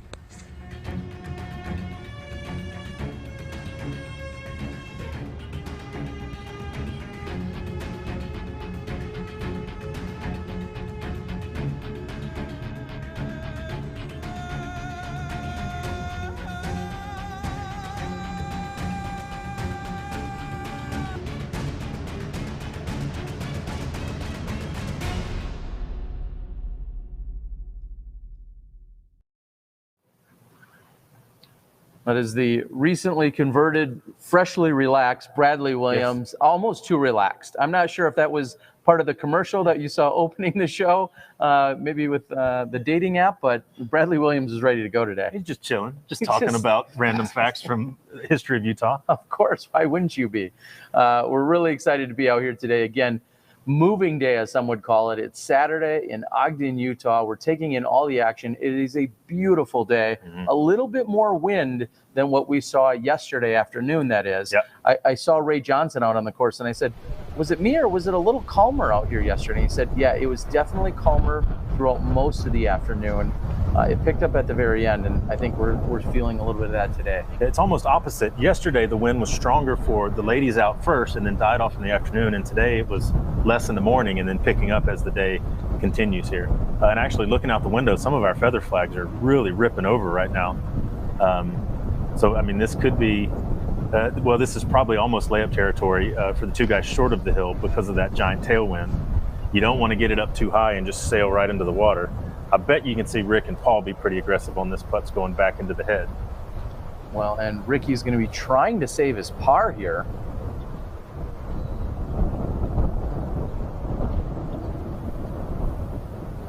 We spoke of it quite a bit yesterday, and I think we're going to see it throughout the weekend. Your footing on these hillsides. Oh, and Ricky opted for a little bit, was that a hybrid spin putt? Spush putt right there. We're not FCC regulated. I'm not sure if you can say that. I think so. Spushy.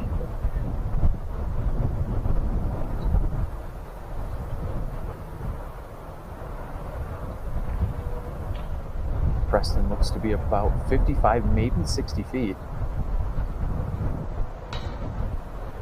Ooh, that was close. Top nubs right there. Good run from Preston. Actually, the thing that people told me about him is they said he's got a really smooth forehand. So that's the thing I'm looking forward to the most. That was the first thing that people talked about in his game.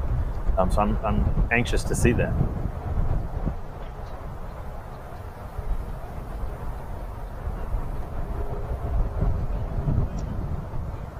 Wow, so Paul licking his chops again. He could go the first two holes, tacking on a stroke to his lead on both of them over the entire card if he can hit this.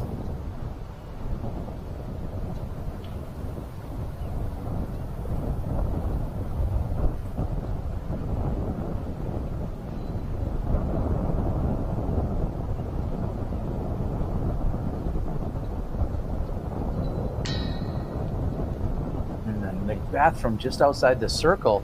You have to wonder if there was a little bit of a misread on the wind or if he just didn't give that enough power on the uphill putt. Well, it would be a headwind coming right at him up and over that hill, so it was maybe just not wanting to get the nose up too much into it. So wow, for a relatively easy hole on the course, coming in at the 12th most difficult, we're going to go 3 pars and a bogey here. Yeah, Ricky was out of bounds on that drive. So he's going to take a bogey there on the second hole. So let's take a break before we head over to number 3. Tempercraft USA. Double-walled 18/8 stainless steel construction keeps it cold while you're hot, keeps it hot while you're cold. Get your customized growlers, tumblers, and sports bottles. With a lifetime warranty and 1% back to the planet. Tempercraft USA. Temper your thirst.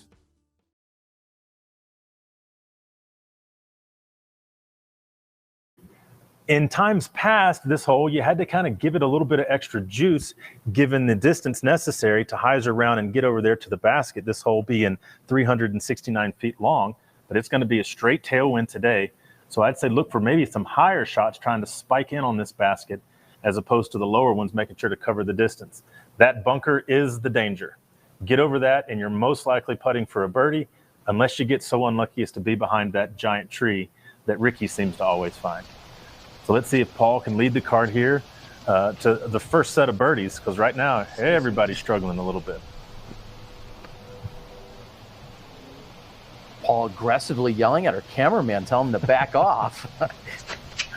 Or not. Yeah, there's the big hyzer. Oh no! Get confirmation. It looks like, oh, and he finds himself inside the hazard.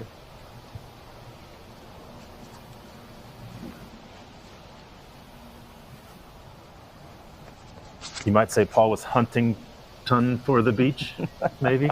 No? Oh, wow. I was trying. Yeah. I'll give you a B+ for effort there.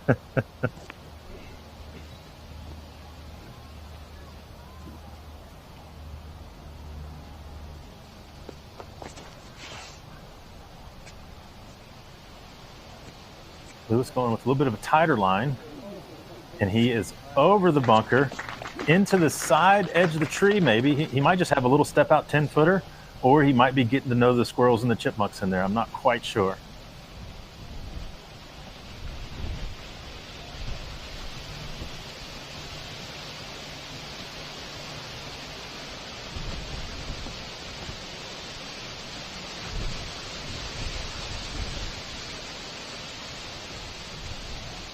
Oh, wow, and it hits and then ultimately rolls. We'll be back after a word from our sponsor here on Freak.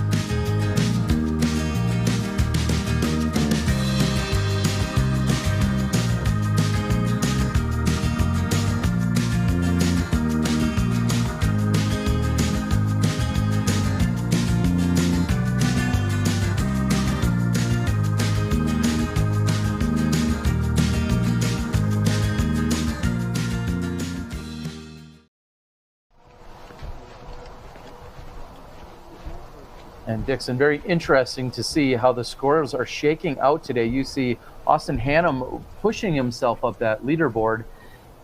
He is at 8 under. It looks like he's made a little bit of a move, but he's all the way back on hole number 14. And the rest of the cards are still coming in. Also, Andrew Presnell is on hole 14 with him. He's sitting at 7 under. So we'll continue to give you the scores as we see them unfold throughout the day.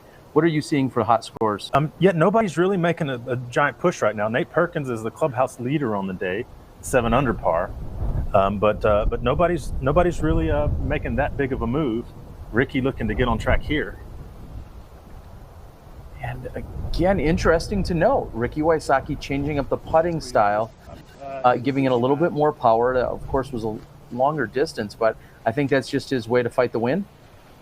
Yeah, the loft putt that Ricky does with the nose down, if you're going into any sort of headwind, that becomes exceedingly difficult to try to give it enough height to compensate for that. So the spin putt can cut through that wind a little bit better. I think that's probably why he's switching. Whereas Preston here, he's going to have a straight tailwind, and he's going to have to throw it up higher in order to let the wind drop it down into the basket.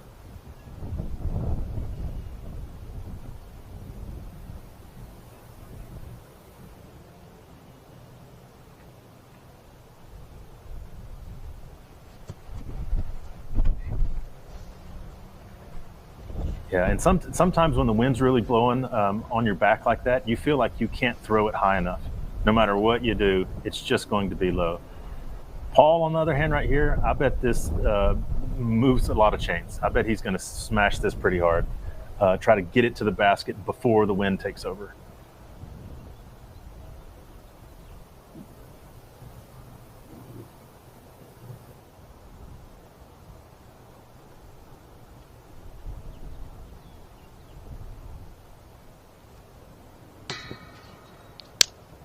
Wow. McBath's effort is low, hitting off the front of the cage. So it's going to be an early mistake here found on hole number 3 by Paul McBath. Man, aren't you guys glad that you tuned in for some hot disc golf action? the entire group is over par as a whole right now for the round.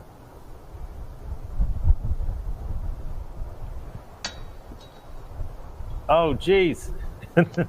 Lewis blinks off the belt there. So we're going to go 2 bogeys and 2 pars on hole 3. This is a shocking start for our leaders.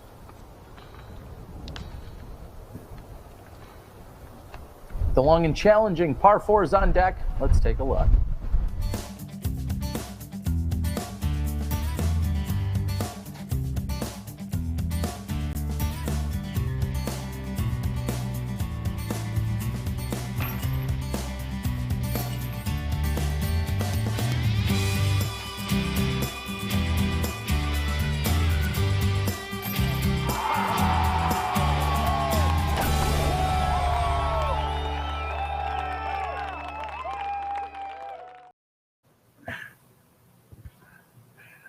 Okay, hole 4. Maybe we can get on track here. This is a 450-ish foot hole. However, almost all of that is going to be a water carry. Paul was OB here yesterday. Ricky played out way to the right. So let's see if they can correct their shots a little bit. It is going to be a headwind, but this is the sort of distance where if they decide to jump on one, they can get to this hole. With all of the safe area being to the right, I look for some aggressive shots here, because as it skips, it'll be going back into the wind, and you don't have to worry about as big a skips when you're jumping into a headwind like that.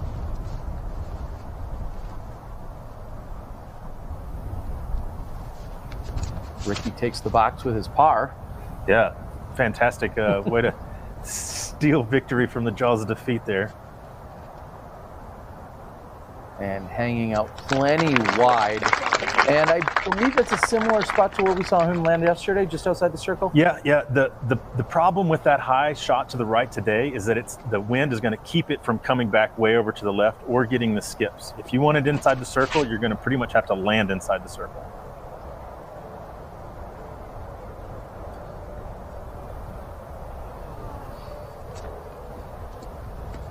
And I'd lost, okay, there it is. Well, I see the ripples. I'm going to assume that was Lewis's disc. So he's going to head to the drop zone here on hole 4. I think we have an interesting story about the drop zone in just a moment.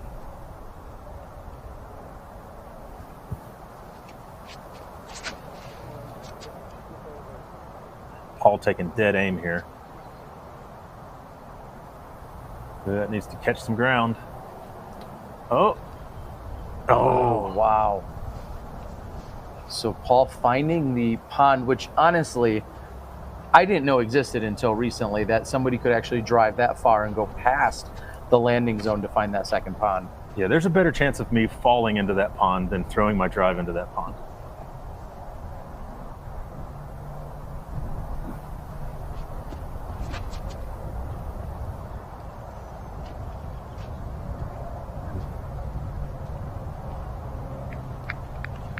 Safe but conservative, and it should work. I guess I never saw it at all. We'll see you guys from the drop zone.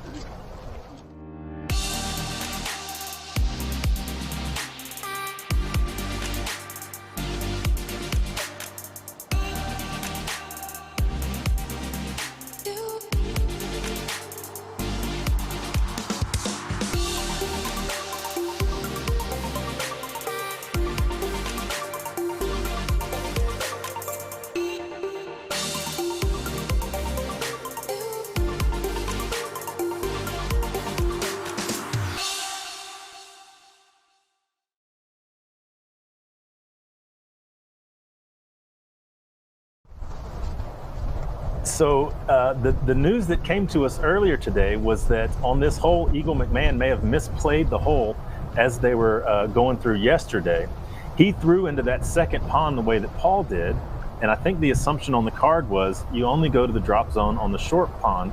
However, when checking the rule book, apparently this exact rule has come up, because the rule book says tee shots that come to rest OB in a pond, comma, any pond, comma, that includes the pond deep of force basket, players will continue to the marked drop zone. So there is zero wiggle room. Now, at this point, I don't see that any sort of penalty has come to Eagle, so I don't know if it's been officially decided or even if that's officially what happened, but there might be a 2-shot swing for Eagle's score. So Preston here, yes, this is a super unique way to play this hole. Preston played out to the left of the pond and then had a forehand in, and now he's on the back side of the circle, going to have 45 feet or so back for the par. Now, Paul and Lewis were just checking the rule book, and I'm going to assume they just read the same thing that I did. So Paul knows, go to the drop zone.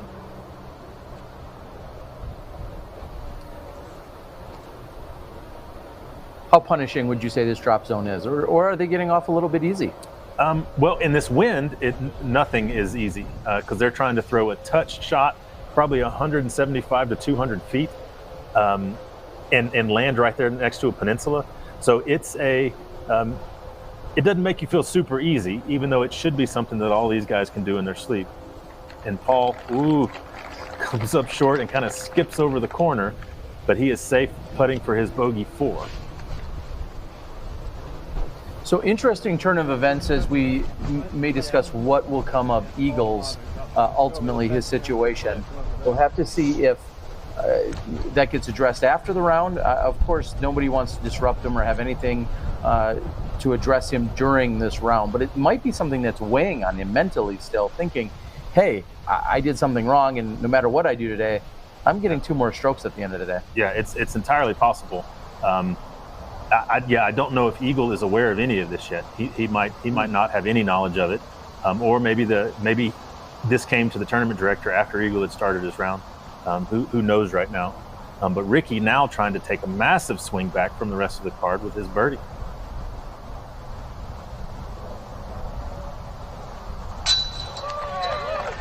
Hey-o! Canned it by Ricky Wysocki, making the slight adjustment we saw from hole number 4 yesterday. And not only is that the swing that we're going to see actually on the scorecard, but talk about the momentum swing. As we all know, Ricky owns that word. Ricky loves Big Mo. Yes, so, I mean, he's feeling great right now. So he's going to take 2 shots off of Paul, at least 1 off of Preston, maybe 2. I think Lewis was in the water off of the drop zone, so he's probably looking at a 5 at best. So Ricky's going to go from lagging behind on this hole to all of a sudden probably having an outright lead, unless Paul can make that putt.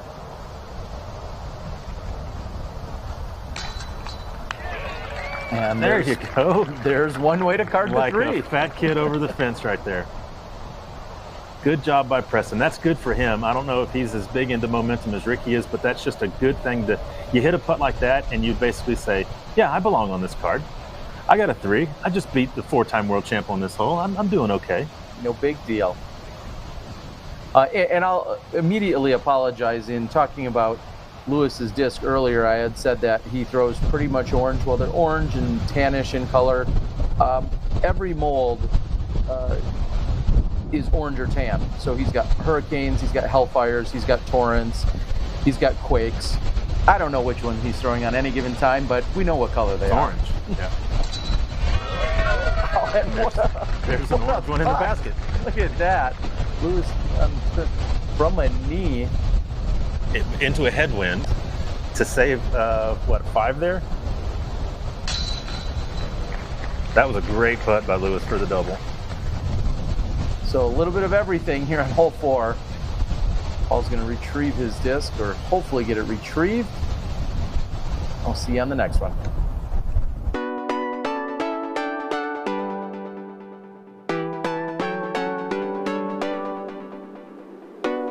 Hey-o.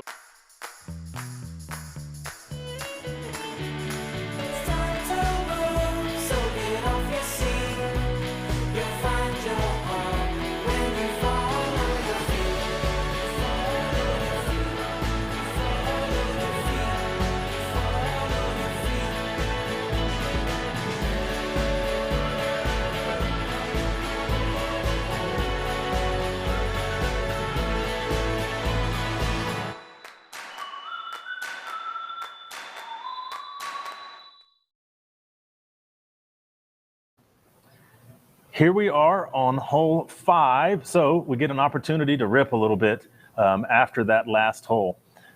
Really pick your poison here. Do you want to throw something flat and maybe turn it over a little bit? Do you want to go with the big hyzer? Basically, the idea here is just put it into play. And then your second shot is where it's going to get difficult. The second shot is not going to be full power pretty much for any of these guys, but it is going to be a little bit touchy with a super fast green, small area of inbounds past the basket, and a headwind. So there's going to be quite a bit to think about on the upshot. So as far as these guys can go on their drive, the better.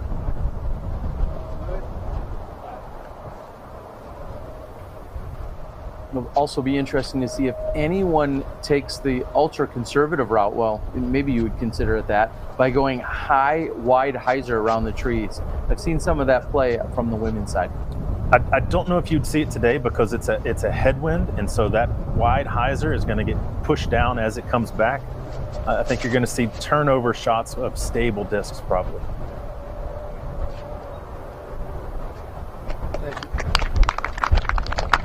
Well, and they're clapping. So mid fairway shot for Rick. And really, I mean, It's 96 feet, so there's not a whole lot of. You've just got to put it out there and then deal with the consequences. Oh, here comes the Preston forehand.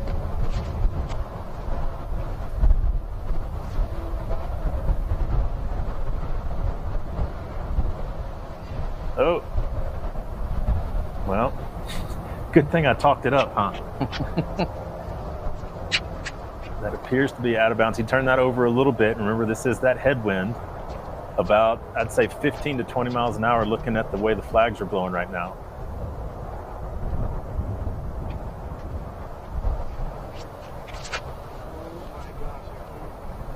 Oh, and Paul pulled off of that quick. I bet this might be skipping up towards OB. Or just flying OB.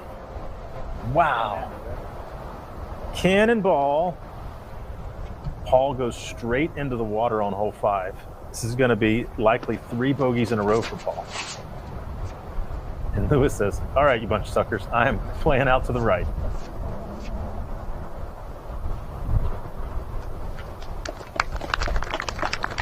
And I think that either disappeared in the air or came inbounds.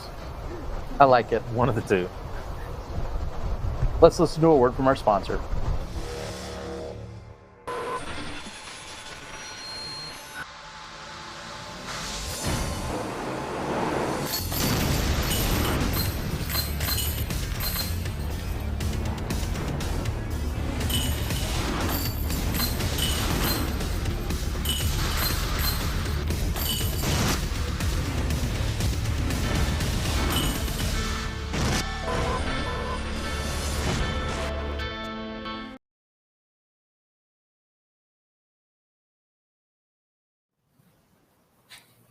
So here we are on hole number 5, and some very unexpected errors taking place early on. I thought we were going to be off to a great start, or at least watching Paul Macbeth seem to be dialed in to get things going, and then seen 3 straight mistakes in the last 3 holes, maybe even more. He's had some opportunities, but right now, Wysocki is hanging right there. We'll see how things shake out. The wheels on the beast are falling off right now. Now, there is a little bit of discrepancy. We thought that we saw Ricky drive OB on the second hole. However, they've got it marked on U-Disc as a par on that hole. Yeah, and I'll follow you up before you go any further. They did check in with Danielle, who's crucial to helping out on the Disc Golf Pro Tour. She did check in with the spotter and found out that it did not go OB. So although it looked as if it did, and we assumed and thought that it did, and where he went to, you would have thought that it was, but it was officially not OB. So everything is correct as shown on screen. And believe it or not, we were wrong, Dixon. I don't believe that. Yeah. I refuse to believe such a thing. Just give us a few minutes. We'll be wrong again. I'm going to need 2 witnesses and some documentation. Actually, I probably shouldn't ask for witnesses because the whole chat board is going to light up right now saying, I'll witness to that. But so Paul is OB on his drive here, already 1 shot back of Rick. So Paul at best is going to be saving the par. Ricky is putting for eagle from circle 2.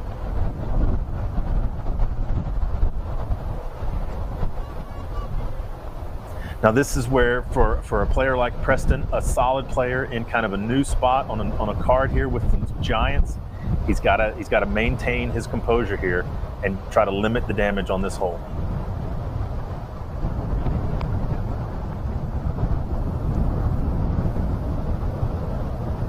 Well, he plays it safe, that's for sure.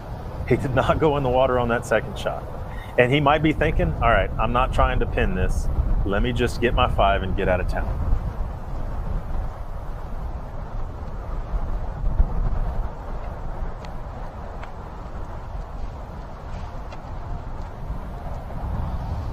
So if you saw that stake right next to Paul with the flag whipping, those are out here on several of these holes. Now here goes Lewis. Well, I saw it skip there. Yeah, Lewis. We didn't know if Lewis was throwing there, but I think he was trying to fake out our cameraman. Yeah, that flag you see whipping right there in front of Paul, that means 300 feet to the basket. Those are on the longer holes out here. So if you're curious, if you see one of those, that's what that means. So we're going to put Paul here at like 285, 290 feet in, but he is thrown right down the water's edge. And if you're curious if there's any wind, Just watch the flag. Maybe we can get somebody to just follow every thrower and stand behind them with an indicator like this. That would be awesome for the viewer's perspective. That looked like a low burning shot. Skip. Circle's edge to save par. And speaking of viewers, Dixon, we appreciate each and every one of you that are out there. Please go out, like, share, subscribe, let everyone know you're watching live disc golf right here on the Disc Golf Pro Tour. Put the link out there. What else are you doing on a Saturday afternoon? I mean, you should be watching some live disc golf, right? Okay, Ricky was not putting for eagle from circle 2, but he is putting for birdie from circle 1.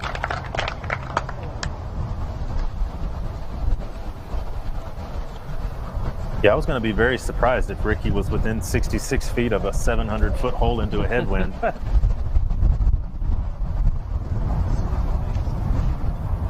And even now, as you're watching Lewis move down the fairway, not just his hair, which is a great wind indicator, of course, but you can even hear the wind as all the players are getting into position. Another gorgeous day out here, though. We're looking at the low 80s, and I think we're going to be treated to the exact same conditions tomorrow. Low 80s for Championship Sunday. Ricky Wysocki is trying to defend his title out here. We've seen a couple of different winners out here throughout the last 3 years. Have we had 3 different winners on the men's side? Exactly. So we know that it could be anybody's game. Paul McBeth playing here for the first time. And yesterday you mentioned it. You said Paul McBeth, after playing the course, said, oh, it seemed like it was a little bit longer than it really is. But it comes in around 8,000 feet. Yeah, just a little bit short. And he's probably thinking, well, this seems a little more difficult than I thought it was going to be. And what an interesting approach there by Preston Johnson, throwing the low skipping I thought he absolutely slider. duffed that, but it slid up to, he's probably 20 feet out. So now here's Paul having to make a choice. He's got a probably 35-footer straight into a crosswind with OB right behind the basket. Beth is going to be running this.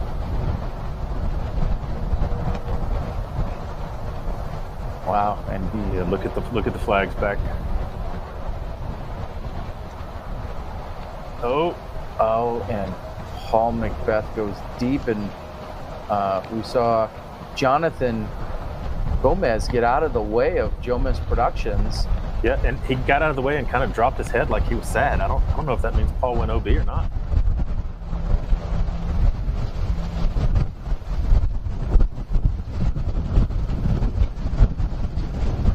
Paul didn't grab another putter or anything else, so I'm guessing that his disc, in fact, did stay inbounds there.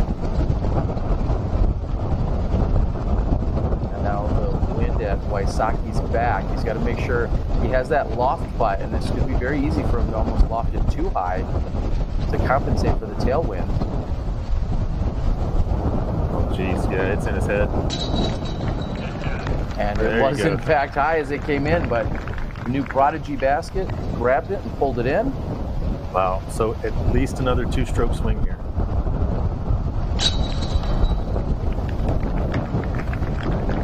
Paul in for the bogey 5. So Ricky now with the 3-shot lead, and Paul has actually lost second place now. Austin Hannum in the clubhouse at 6 under, 9 under for the total. What? So Lewis going kind of with an old school trick there. When you're putting into a headwind, get down low and try to play the rise up into the basket. And Lewis caught lots of chains, but it bounced out on the left side there. Preston now, I'm sure his nerves are swirling.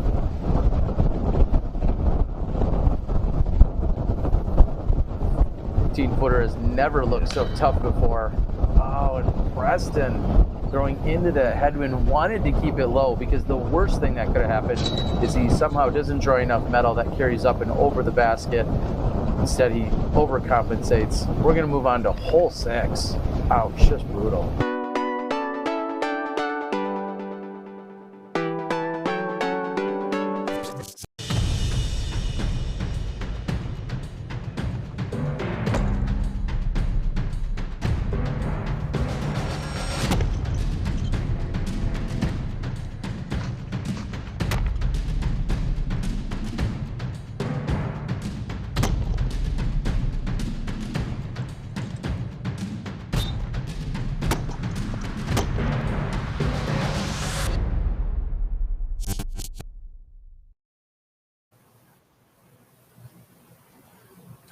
So here we are on hole 6, what should be an easy hole, but even yesterday you saw 2 birdies and 2 bogeys from the feature card on this 261-foot island hole.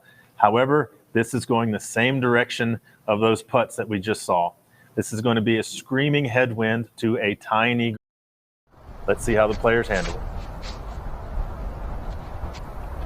And Rick compensating from that high shot yesterday. And he is OB left. Wow, this must be what the commentators felt like at the U.S. Open last week. Just carnage everywhere. This is Lewis Bitney going with a forehand. I believe this is a Hellfire, a very overstable driver. And that seemed to work just fine as he's right next to the pin. Normally you think anything inside 15, 20, 25 feet, those are usually just gimmies. Eyes closed, bags on their shoulder, no big deal. Today, you want to be as close to the basket for every single putt.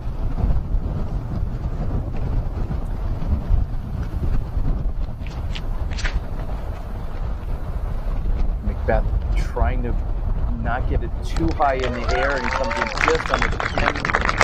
That's a similar part job to what we saw yesterday. So he's going to say, hey, Mr. Wysocki, those 2 shots I just gave you, give them back.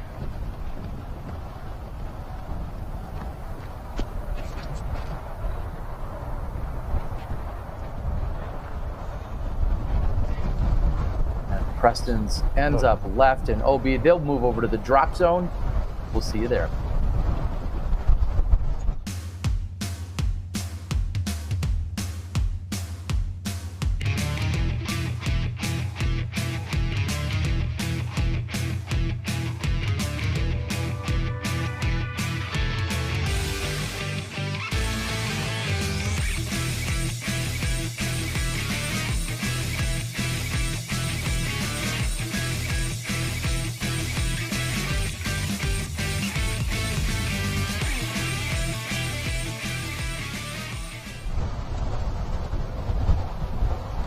Wysocki from the drop zone, just putting it right next to the pin. We talked about this quite a bit yesterday, in that this hole really plays as a 2 or a 4.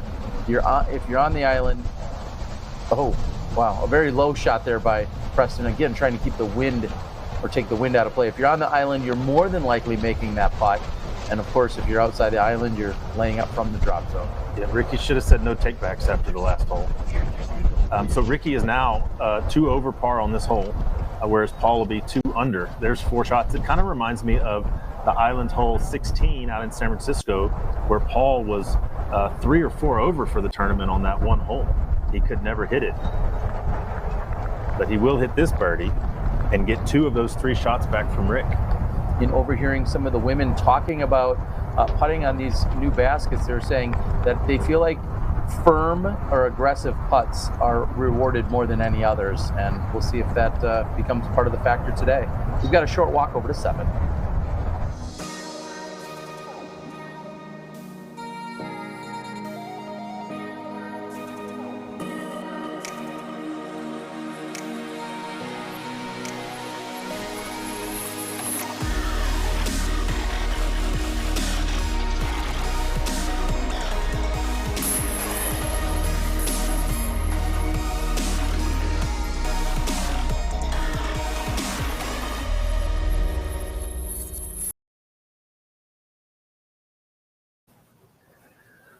So hole 7, after the little dinker there, it's time to go ripping again, left to right headwind on this hole.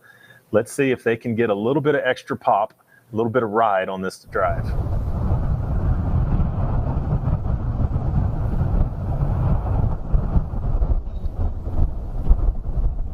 Lewis bringing that bunker into play. I think he stayed out.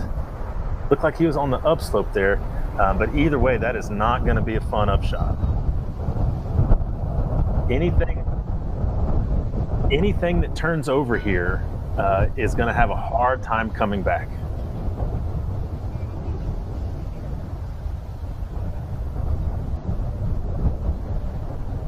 Paul, 40-foot run up on this hole. Interestingly, when Paul said he was going to do anything different, hole 7, he said, I'm just not going to throw it as deep. Well, today he does keep it in bounds. He's looking at 150 feet maybe for an approach. But I mean, that's the play he was going for there. With as low as that was in the hyzer angle, I imagine that's within about 20 or 30 feet of where he was trying. Ricky has this turned over a little bit. He's aiming for that same bunker. And he is right there near Lewis. I don't know if they are in the bunker or not. U-Disc is saying on the fairway, so I'm assuming Ricky's safe there.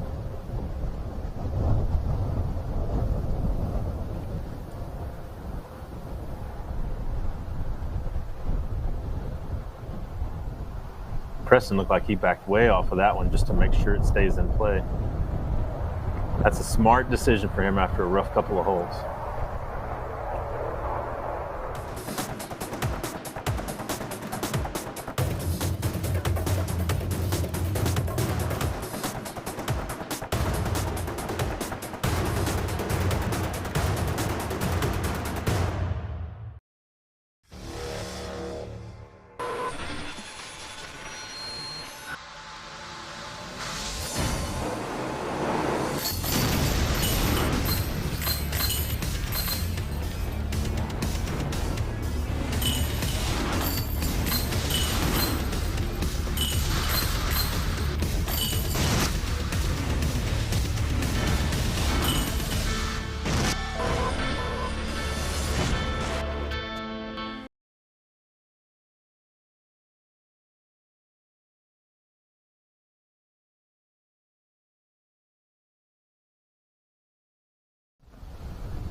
Welcome back here to hole number 7. We've got some extra shots out on the course.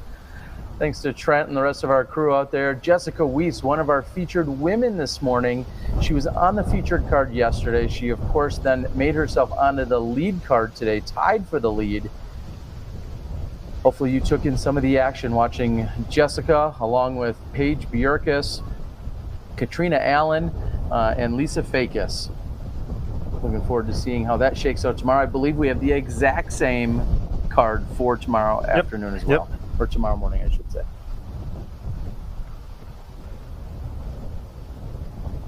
So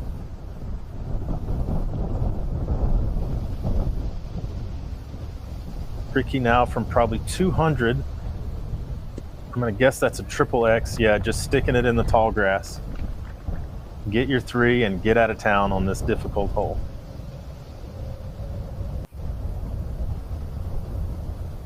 Lewis now going to a knee again. I'm going to guess that's because of the bunker and not because he just likes throwing from his knees. I think that's why he wore pants today, actually. He knew he was going to have a lot of knee shots. I think that's the 3rd one already. And Lewis sticks it right next to Ricky. They're both going to have about 15 feet for the par 3. Ian Anderson from Central Coast is out on the board, taking in all the action, probably taking a break from some editing or commentary. He asked if that was Corey out there playing. He maybe confused himself. They are similar. Preston now. There you go. Okay, let's try to get off of that bogey streak he's been on the last couple of holes. Yeah, sometimes even as an aggressive, great player, you just have to say, par is going to be good on this hole. And I think that's what Paul was doing on this one.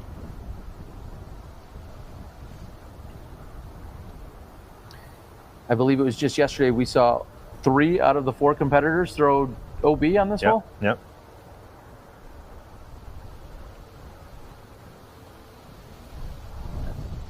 After Macbeth takes a look to the blind approach shot there, he puts himself within 15 feet. Yeah, it's easy for you or I to say, I'm just going to play this hole for a par because birdie's not really an option. But for a guy like Paul that has plenty of distance to do it, that really does take some checking up to make sure that he's not running for it. So we do have an interesting development. So Eagle, as we were talking about earlier, with the unknown strokes kind of hanging out, has climbed up the leaderboard. He is actually tied for 2nd place right now, but no penalties have been dealt out just yet.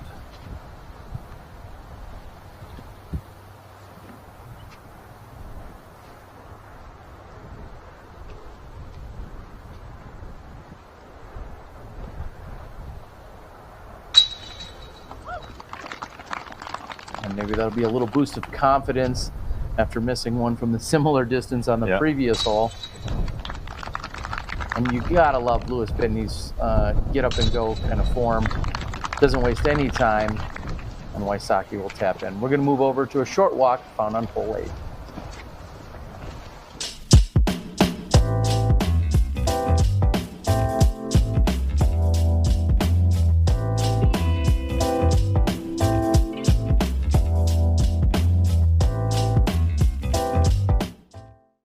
All right, guys, we are on the par 3, hole 8, 330 feet.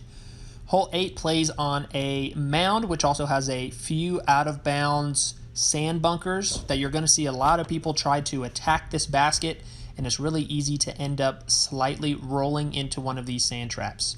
So you're going to see a lot of the players either land to the right side of the basket or the long left and then try to make a really big putt, or you're going to see a lot of players who go for the putt, hit the basket, roll away, end up in the sand trap, or they end up just pitching up there and taking an easy par.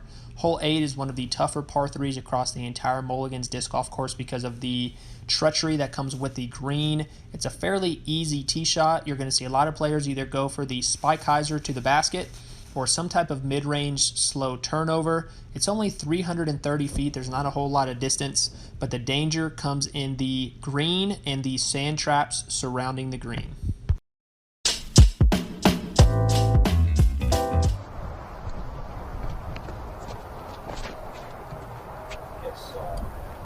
Lewis going with the big spike here. And, oh, zooms over the top and finds that.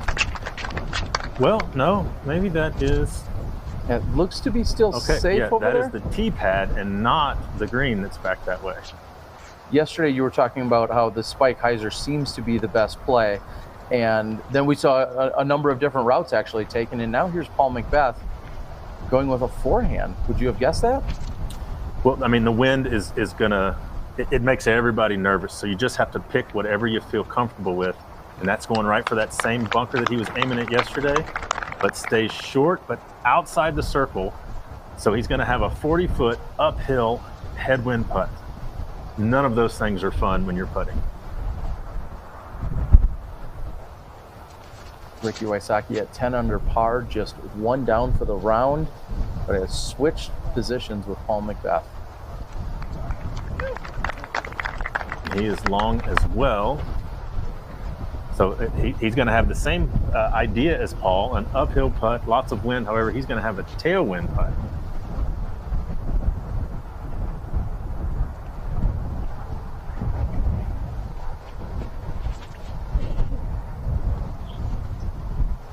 We'll see how straight that is. I really like the play by Preston, but it might have come up short, and it does. It looked good out of his hand. We'll check in with them from the green.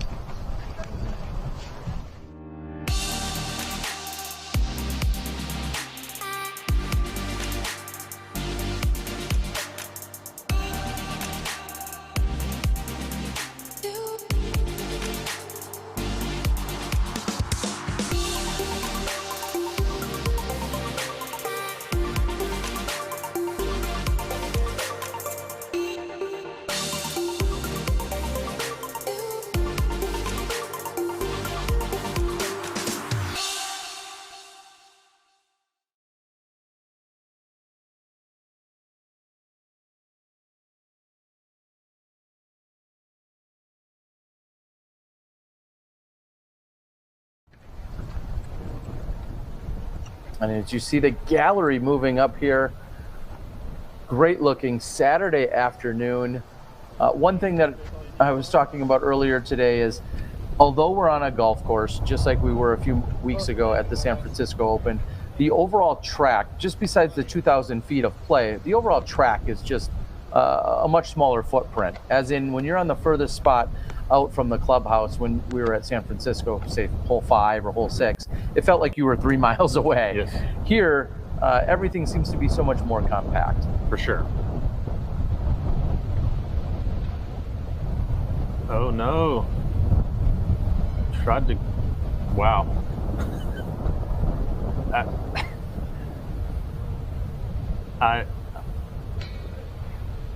Oh, wow. And Ricky giving it a half run. That was two super different results on a relatively similar idea of just trying to kind of float it up there. Lewis the wind got under it and flew back towards him. So he threw a 40-foot putt 20 feet, basically. And Ricky looked like he threw it 10 feet and actually hit cage. Just to the right of Paul's foot, you see the flag just moving. Oh, and wow. There. Paul McBeth with a good bid, but just a bit short. The other bunker is on that back side. Did Paul go in? Oh, no. Paul has gone in the hazard for his birdie putt.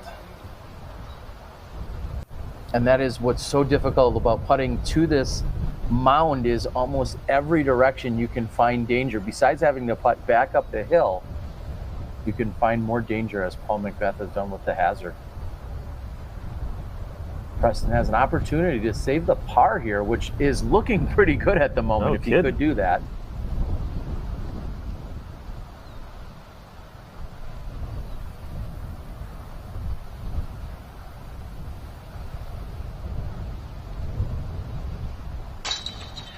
There you go. Wow, what a putt by Preston. Yeah. Oh, and look at that. He even rakes the sand with his foot, so to speak.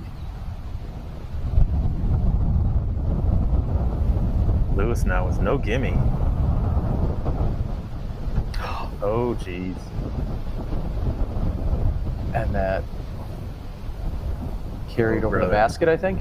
This is starting to remind me of that D-Bills video you had from a few years ago. Derek Billings, a while ago in Las Vegas event, had struggled and found himself going back and forth to an elevated basket. Paul having to kick the driving range balls out of his way.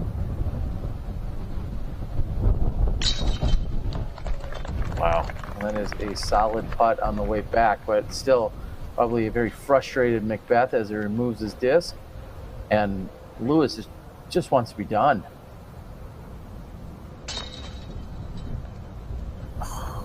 Oh, and somehow that slips out on him. Oh my goodness. Hole 8 has come out to bite Lewis Bitney here today. Yeah, he's taking a 5, I believe, on this hole, right? And yeah, yes, that's the 5, double bogey. And he never went in the hazard. Wow. We're going to move over to hole 9.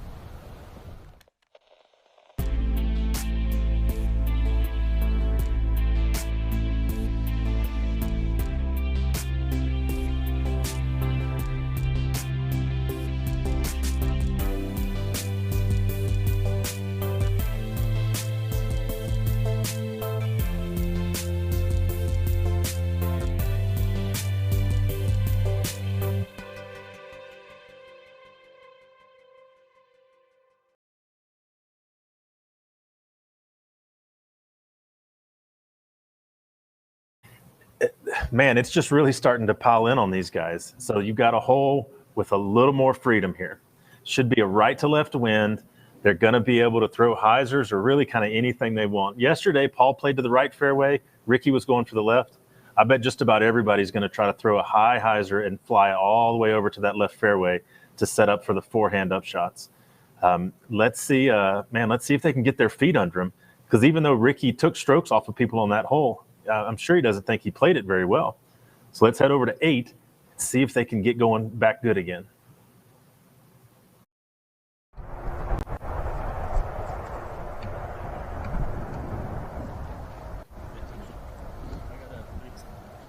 So I guess they, maybe they're just taking a little huddle moment, pass out some juice and some orange slices. All right, everybody, let's regroup. I believe we're actually here on hole number 9. Oh, yes, and 9. There is a clarification to be made. If you're following along on UDisc, one of our scorekeepers did not realize that Paul McBeth had found the hazard, and so now it has been updated, and as soon as that got updated, we see the transition over to hole 9. This is Wysocki from the cement tee, where there are 2 different options to tee from here. Yeah, that's a smash with this wind.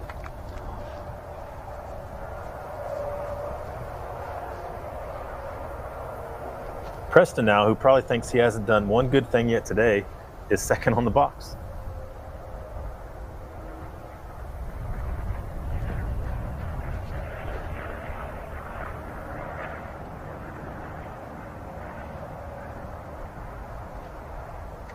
Puts himself out in the middle of the fairway. He should have a couple of different options from there. And Paul McBeth, who sits +2, is still in 4th place. And to me, what's crazy, +2, I apologize on the round. What's crazy about that is he shot 10 under yesterday to be the leader, and here he is only in 4th place, meaning it is so competitive on the top of this field, but no one's making a move.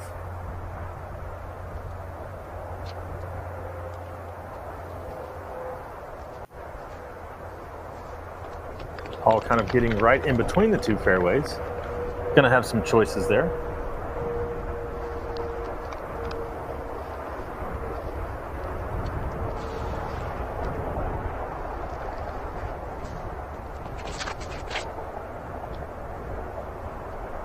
And Lewis surprisingly going with the orange disc here.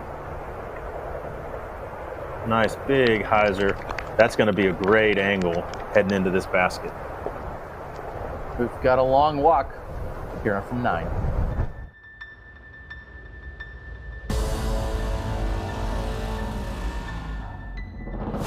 Always thrown Innova and competed with Innova. I don't think I'd be playing this sport if it wasn't for creating the disc itself and then just taking it to the next level over and over and over again. How great the discs are themselves. It's really gained my trust, and I don't think I would be here without Innova. I don't see myself doing anything else.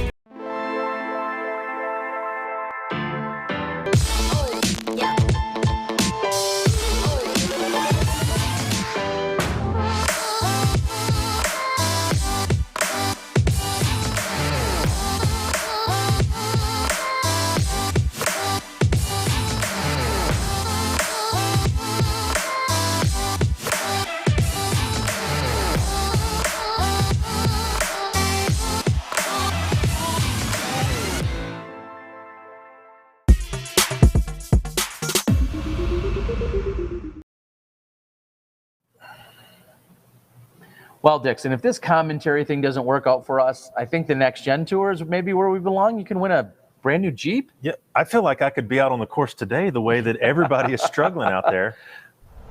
It's pretty easy for us to say from the booth that they're not playing things well. Yeah, geez, I should have just hit the putt. What's the matter with these guys? But we would like to thank Next Gen. Go out and find your regional or local qualifier, and hopefully we'll see you in Arizona in November. They're giving away a Jeep.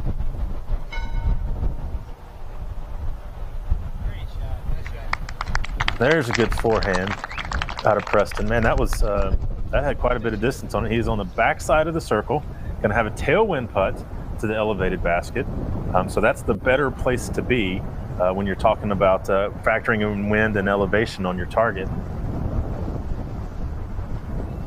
Ricky looking like about 75 feet or so closer. Going to go with that same shot from yesterday that he parked. Or maybe Lewis out here in the field might be going next.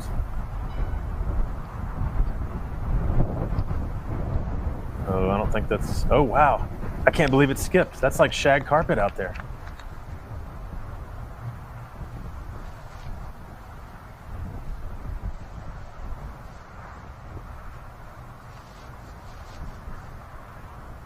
What's Wysocki throwing for a forehand here?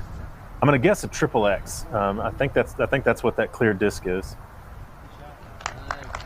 And it clearly worked as he's put himself within 10 feet of the pin, maybe even a few less. And he's and in Paul the shadow there of the basket. Paul McBeth, well, it's elevated, so... True. It's like a 6-foot shadow instead of a 4-foot shadow.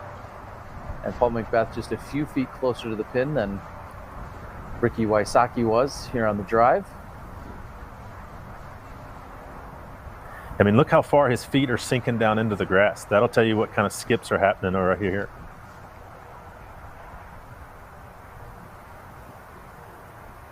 And McBeth short. Wow. He is on the wrong side of the basket. He's going to have the elevated putt to the, or the uphill putt to the elevated basket into the headwind. Man, I'm really just shocked at everything that's going on this leaderboard today. To kind of clarify what you were saying earlier, 2 over par is still on the lead card. That would have been a much easier way for me to say what I was trying to spit out. Thank you. Seeing that Eagle McMahon now has pushed himself all the way up into a tie for second. You said earlier that Austin Hannum, he started when this round started, he was in 10th place. Something and now like he's that, moved yeah. up into a tie for second, and he's just hanging out. Yeah, I mean, this is one of those things where UDisc can really help the players. If this tournament was happening without UDisc, everybody would just assume, well, I'm in 50th place now. I'm playing terrible. But they can look and say, hey, I'm not doing so bad. Okay, kind of give themselves a pep talk. I'm still in this. Let's just turn it around for the holes that I have to go. And a quick clarification, I know we've been talking a lot about Eagle McMahon and the possibility with the rules and the penalty. If he were to incur a 2-stroke penalty for the misplay, you do not also get a 2-stroke penalty or any penalties for then turning in an incorrect scorecard. That would effectively be double penalizing, and that is not how that would work. So just to clarify for everyone out there. No double jeopardy. I think I saw the Ashley Judd movie about that. Tommy Lee Jones, I think, was the other guy there. So Preston off the cage there for his birdie 3 putt. Now let's see if Lewis and Paul can hit it from the other side of the basket.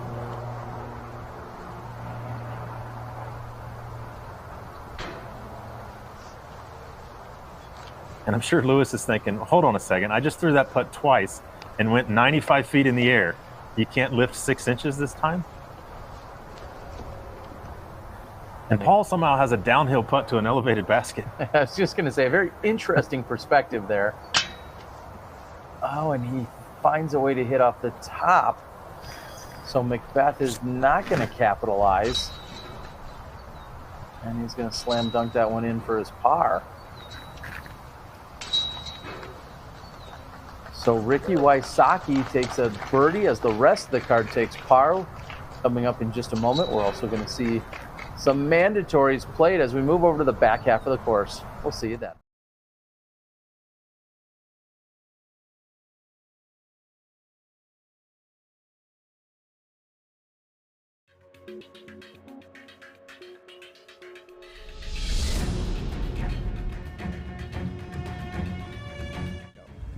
From 400 to 1350 AD, what native tribe lived in the Ogden area?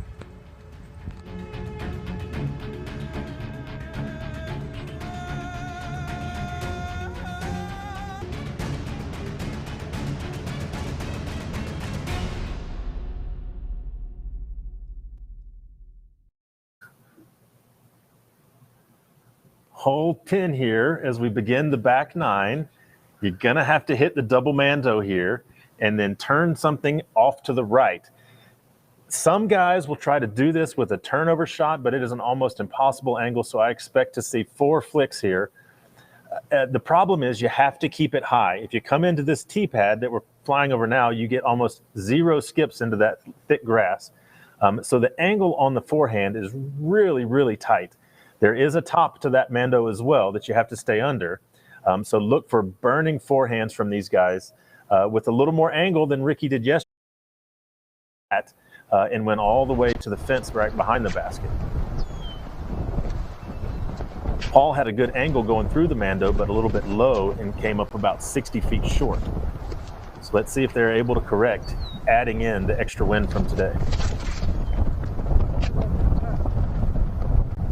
Ricky is clean through and gets a bounce. Wow, look at that. Again, just a moment ago, you were talking about how thick various parts of the grass were out there. So somewhat surprising to see that much of a bounce and a skip. Yeah, well, I'm wondering if maybe he hit the tee pad to begin with, where it is mown really tight.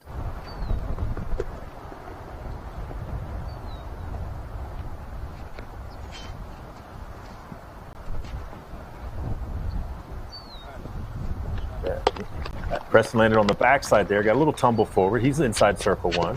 So 2 great drives already. Let's see if we can get a couple more and kind of get what we were expecting out of today.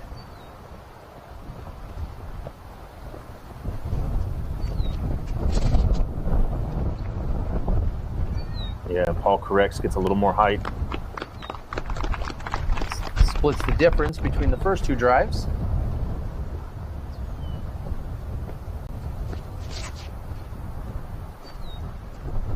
See if that gets enough of a skip. It's a gopher or something. I'm not sure what happened there, but that went backwards. Maybe he caught the ball washer there. Here's a word from our sponsor.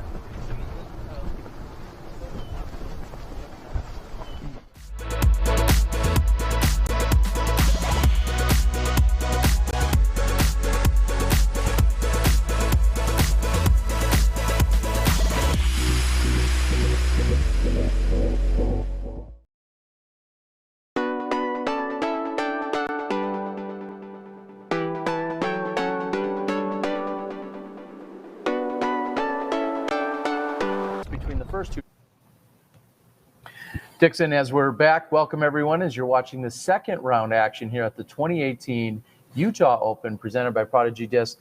Yesterday we talked about any rounds that could possibly stay clean or OB free or hazard or penalty free. Did you find any such thing? Yesterday, no, and I'm going to bet it's going to be even worse today. There was at least a few people out yesterday that only had one OB stroke. I bet even that's going to be a rarity today. Well, right now we see Eagle McMahon, I believe, is the last possible competitor right now with no no bogeys on his scorecard. He has 5 birdies and no bogeys. So Eagle McMahon has the cleanest round thus far, and he's through 14 holes. But he does have the one OB stroke.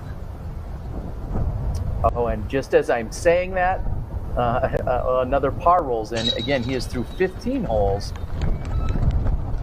So yes, without any Lewis did hit the ball washer coming through and then almost cashed that putt in from just outside circle 2. But he is going to miss that, so it looks like it's going to go, well, I don't even want to say it just yet. Ricky's in for the birdie. Preston as well. So it's left for Paul to make 3 birdies and a par here. And I'll admit, from our angle, I thought Paul was even a little bit further away than he is, and all very easy makeable putts in this case. So this was the area of the round yesterday that I was curious if Paul was going to be able to do something better, because he went par, par, par on 10, 11, and 12, which are all gettable holes. Now, he's got problems in other places today, so I bet he's really looking at this spot today. Let's move to 11.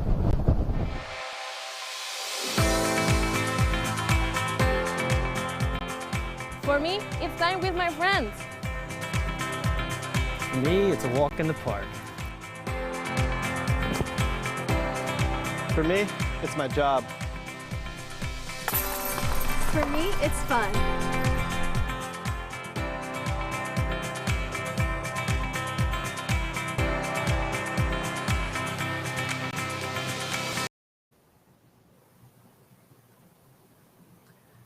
Hole 11 now, first one on the backside of the driving range net. And actually talking with some players yesterday, there are a couple of players who basically throw almost an ante into the net just to miss the tree, and they're playing the bounce off of this net. You can go low under the pine trees or skirt the edge of that net. Let's see what our players do to get the birdie 2 on hole.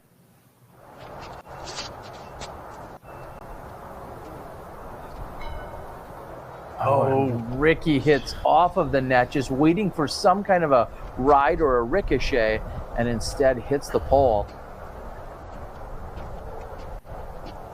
Yeah, it looked like he was bouncing there, but caught the gong on the third pole from the basket. Preston now going with the flip-up shot. That looks to be a great angle. Yeah, riding right off the fence there. Great drive by Preston. He finds himself approximately 22 feet. He's got an opportunity to go deuce-deuce and start to turn his round around.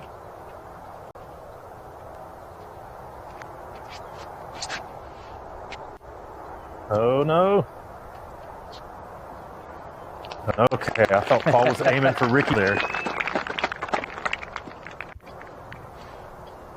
Managed to stay clear. And here's Lewis Bitney. Let's see if Lewis Bitney can get back on track here for the back half. He's going with the low shot. And I like it. For me, it's about moving down the fairway on hole 11. Oh, jeez. Tempercraft, USA. Double walled 18/8 stainless steel construction keeps it cold while you're hot, keeps it hot while you're cold. Get your customized growlers, tumblers, and sports bottles. With a lifetime warranty and 1% back to the planet. Tempercraft, USA. Temper your thirst.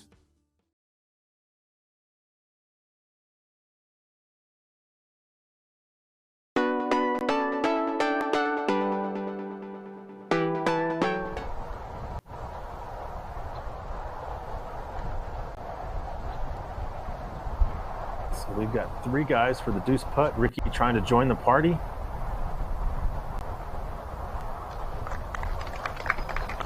And this putt brought to you by Water Bucket. So Ricky has about 15 feet to go to clean up that par.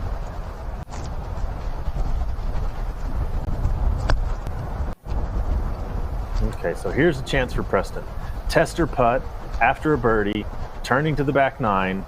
Let's see if he can get his round kick started here. Get some of those strokes back. We know he can shoot well at this course. His round yesterday, it's not even his highest rated round. You might think, what's a 996 guy doing on the lead card? Well, he's had some 1050 rounds before. So he does have game.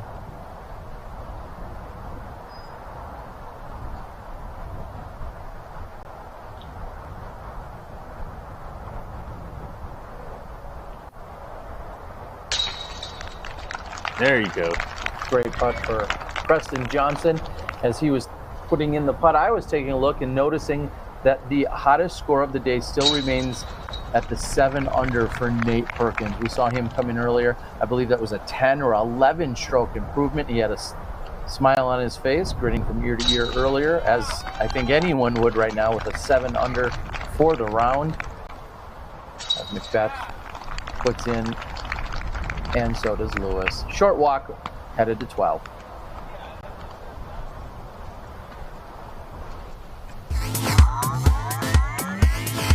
Let's forget about the car for a moment. Your local Next Gen qualifiers are all fun entry-level PDGA sanctioned C tiers. There are 3 ratings-based divisions, creating a competitive environment for beginners all the way up to amateurs aspiring to become professionals. Don't forget to sign up for the Next Gen Virtual Challenge. You get to play locally and see how you rank nationally. Don't miss out.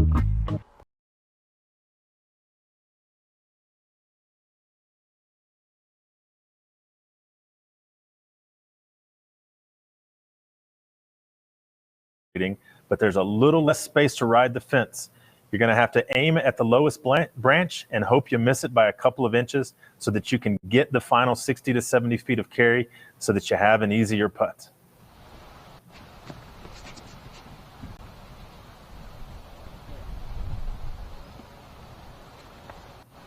Preston gets a little bit of ride off of that fence. He's past the tree, but still in the middle of circle 2 for his birdie to get the turkey. And the cart path is not out of bounds here on hole number 12.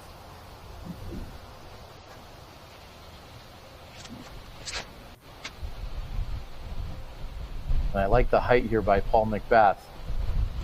However, not enough power. He's going to have about the same putt that Preston does.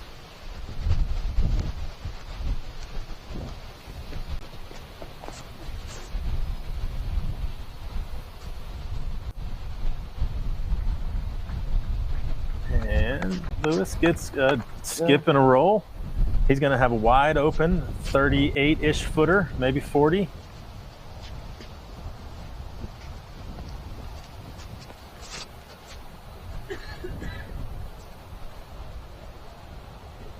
Get in the hole. Great shot there by Ricky Wysocki. Just buzzing past the basket. He's 35.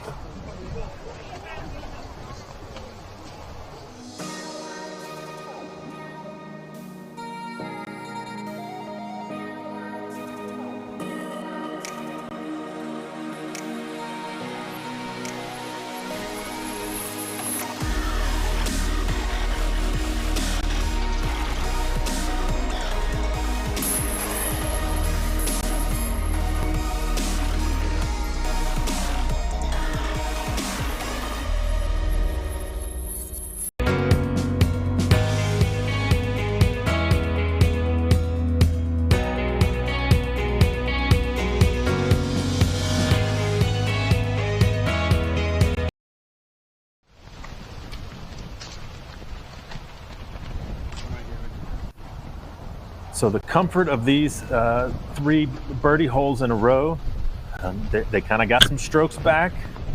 Let's see if they can get one here, and then they head to kind of the last third of the course to try to make something from this round that hasn't really turned out great for any of them so far.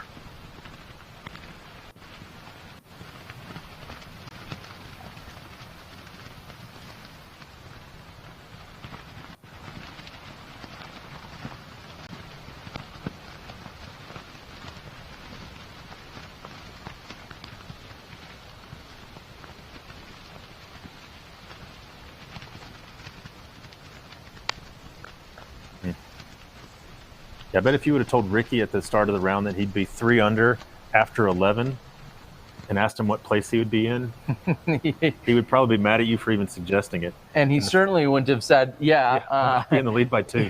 Yeah, would he have guessed that he had a 2-stroke lead at that point?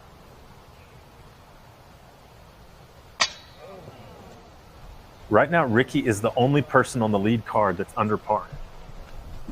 3 under, even, and 2 overs. Incredible as Paul McBeth hits off the top of the basket, not able to convert. And interesting enough to see that no one is inside circle 1 here off of their drives on hole number 12.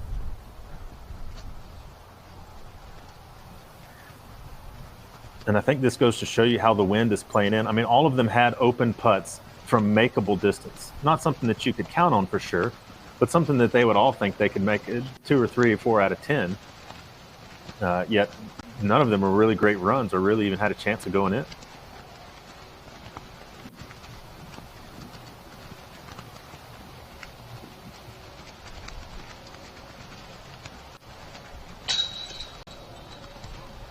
Wow, and that was like a splash out left. Wysocki not able to convert, so we're going to walk away with a very, very sad set of pars here. And we're through 2/3 of the way of the course. HB Urkus is out there ripping up the course. Let's take a look at her as we move to 13.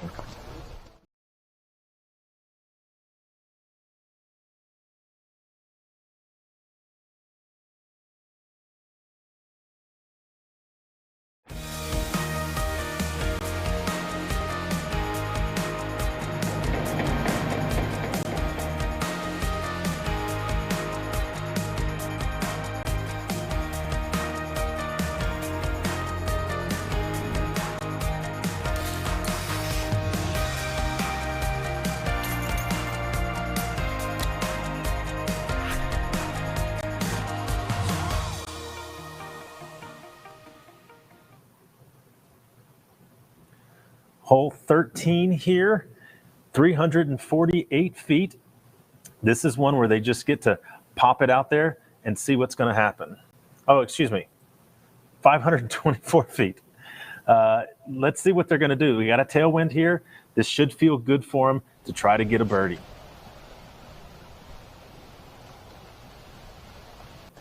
And the play by Preston Johnson going with a forehand, is that just because he, no matter what he does, he just does not want to find himself in the water on that left-hand side? Well, I think that's probably just a smart play. He knows that the only way that he can have a chance at birdie is to really bring bogey into play. So just pop it out there and take your putt. Because he might be looking, or take your par. He might be looking at the scoreboard and thinking, hey, I've played like garbage so far, and I'm still in this. So let's just get a couple of pars, maybe a couple birdies going home.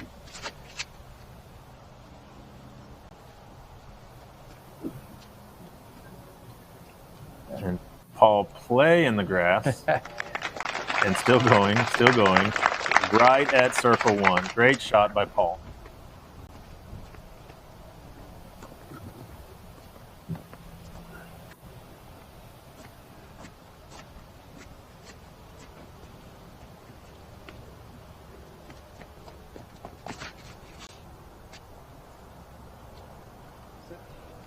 See how much that hyzers back to the center of the fairway. That's a really good shot by Lewis. And he's also going to put himself just outside circle 1. Have a long look at a birdie putt from there.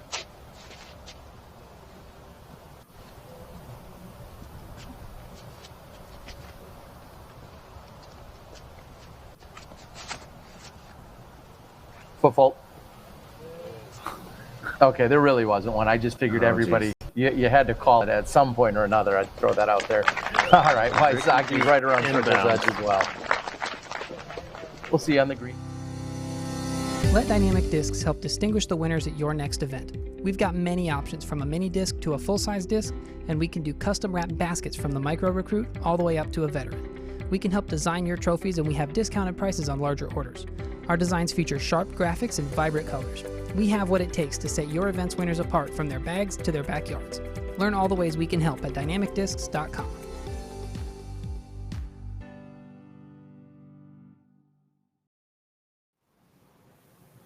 And thank you to Dynamic Discs, of course, a Disc Golf Pro Tour proud supporter and partner. Also, some pretty big action going on in Emporia, Kansas, taking place this weekend. What's happening over there, Yeah, Dixon? it's the championships rounds of the United States Amateur Match Play Championship. And man, I wanted to be out here, but I wanted to watch that. I love match play. I don't care who it is, what their skill level is. Match play just puts people together in incredible competition. And those players, all of them, for making it to Emporia, what's the coolest players pack you've ever seen? $500 Every cash. one of them got $500 cash for making it to that final round. So, and even the guys that lost on their first match yesterday, there was a sanctioned B tier that went today that they were all entered into for free because they were already in town. So either way, it was just a really cool thing, and I wish I could have been there to see it. But I'm looking forward to catching up on some of the details when I get back home. We saw Cool Daddy, Slick Breeze, Bobby Brown out on the board. So, Bobby, we'd love to pass along any information that you have for the event. As we know, there's a lot of excitement going on in Emporia.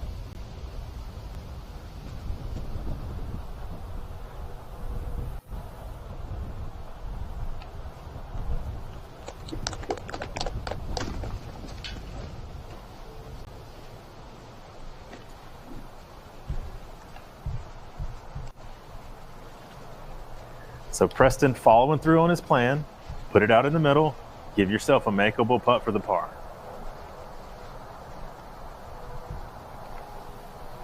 Now, at 524 feet, would you consider this a bonus birdie for most of our competitors, or for any of them? Yeah, I mean, most of them should be able to figure out some way to have a putt. However, with the headwind or the tailwind today, it's almost you're going to worry about going too far. Oh, and Ricky tried to chase that one down, but caught front cage, leaving the door open for Paul to get one of those strokes back.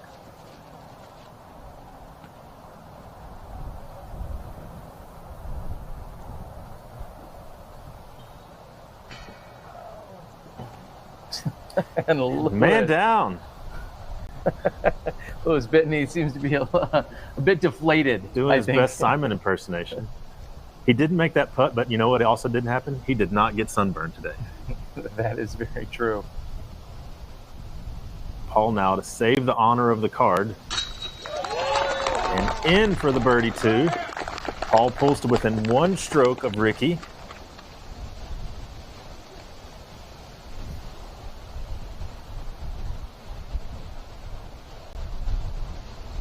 Now Preston to complete his master plan here.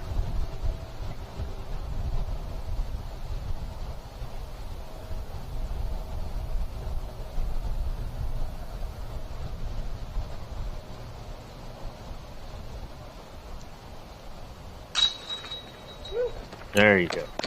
Oh man, it just burns my guts whenever I try to play smart and I mess it up. So those little tester putts for your par, those are good. They make you feel good. A little confidence boost. We're moving over to 14.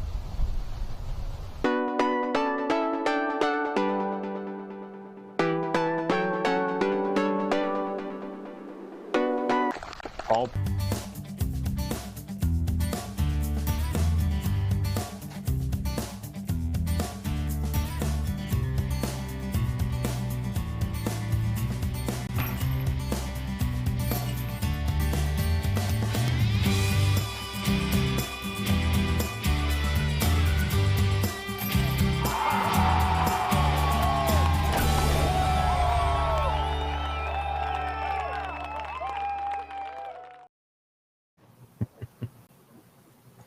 All right, here we go, folks. You just had the chance to rip one on the card. Now you're going to have to show your touch. Hole 14, shortest hole on the course. It's pretty much all you can do is throw a forehand here. But you're going to have a right to left tailwind. So anything that you put out to the left is going to have difficulty coming back on that forehand angle. So what that probably you're going to have to do is really test this tree. So let's see if they can get to the safe spot and have the putt that they're looking for their birdie 2 on hole 14.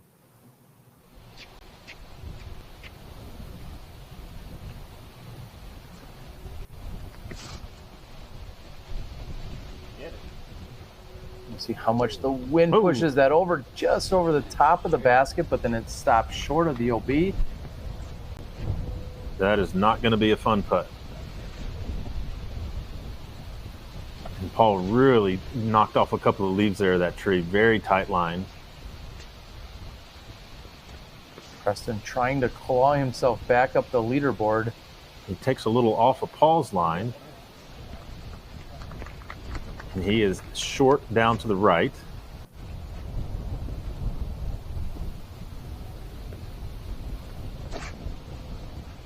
Well, Lewis going super high.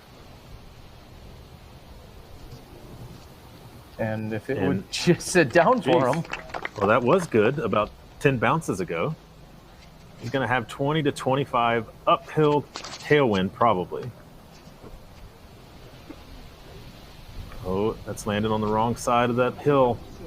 And he gets the roll into the hazard. Off, and we'll see you on the green of 14.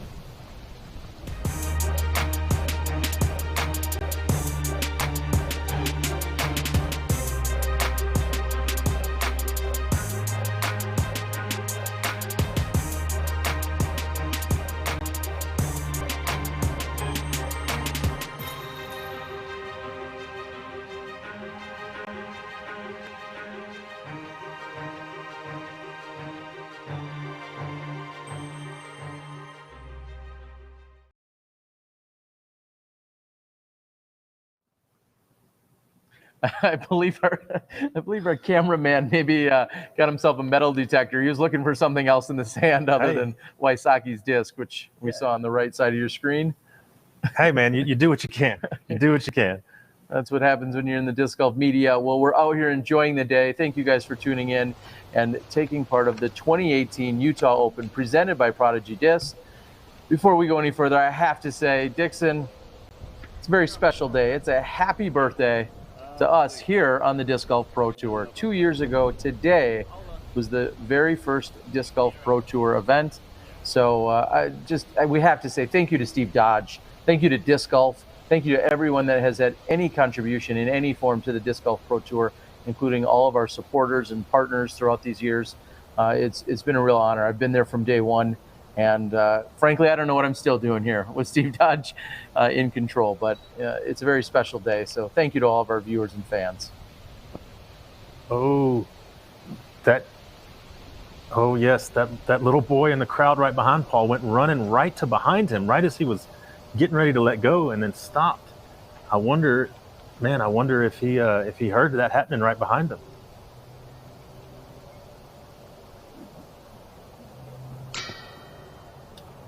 And Wysocki looked like he had a really good lift on that, but it still hit the front of the cage, and Wysocki's going to walk away with a bogey 4. And it looks like Preston is doing a little bit of, not sure if that was a little bit of crowd control or just trying to make sure that the gallery also is in place.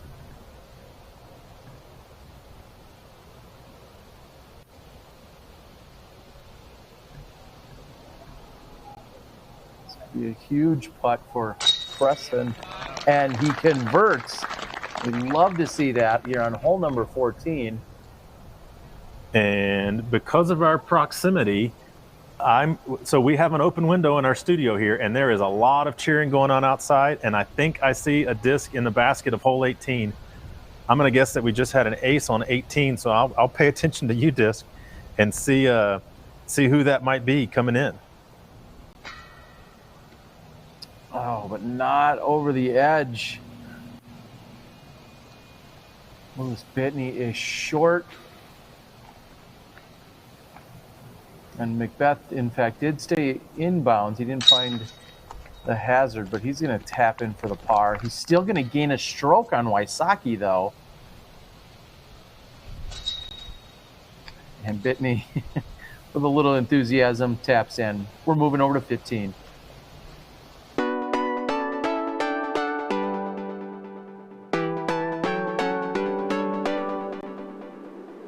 And he converts. We love to see that here on hole number 4. This is Dan, and this is Tyler. Dan and Tyler like disc, and they like beer, so they combine them in a rigorous scientific process. Disc Golf, a card game that challenges your disc skills, drinking ability, and your friendships. With 3 categories and over 50 individual cards, mix and match. Get rid of cards you don't like, or make your own rules. Disc Golf is truly American.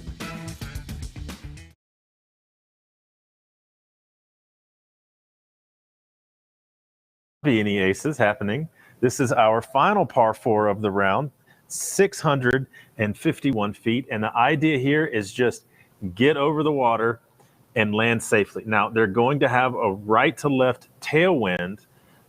So that's going to make landing on this island even more difficult. And as you've noticed on most of our flyovers, there's generally always somebody in the water on every hole. So nothing different on hole 15 here, but that's about where they're trying to land. Find yourself on the green grass and then make your upshot to the point where you don't have to challenge this green. A lot of guys might go forehand so that they have that 20-ish footer out to the left. You want to be able to do something and just not get bitten by this hole. A 4 on this hole is not a bad score. There's going to be a lot of people who do worse. Right now, the hole is playing as the second most difficult at 4.5 strokes. So a half stroke over par. If you're able to get that par 4, that means you are beating just the field.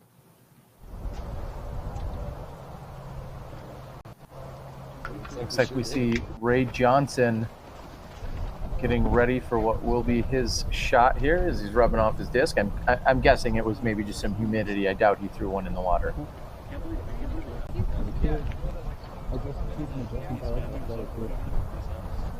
And it is confirmed Anthony Barella was in fact the ace here on hole number 18 a few moments ago.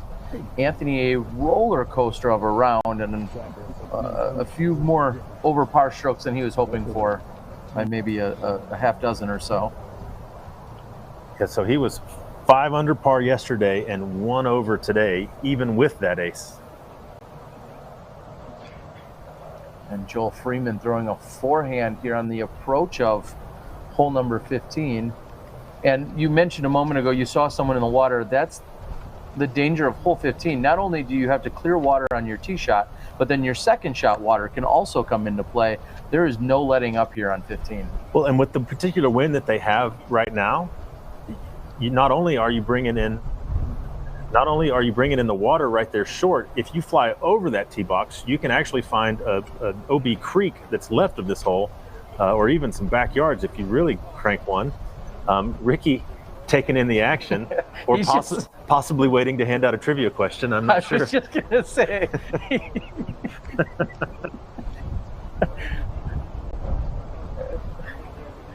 Meanwhile, I think Lewis Bitney may have just called it a day and picked up the camera, and he's back out there for Central Coast.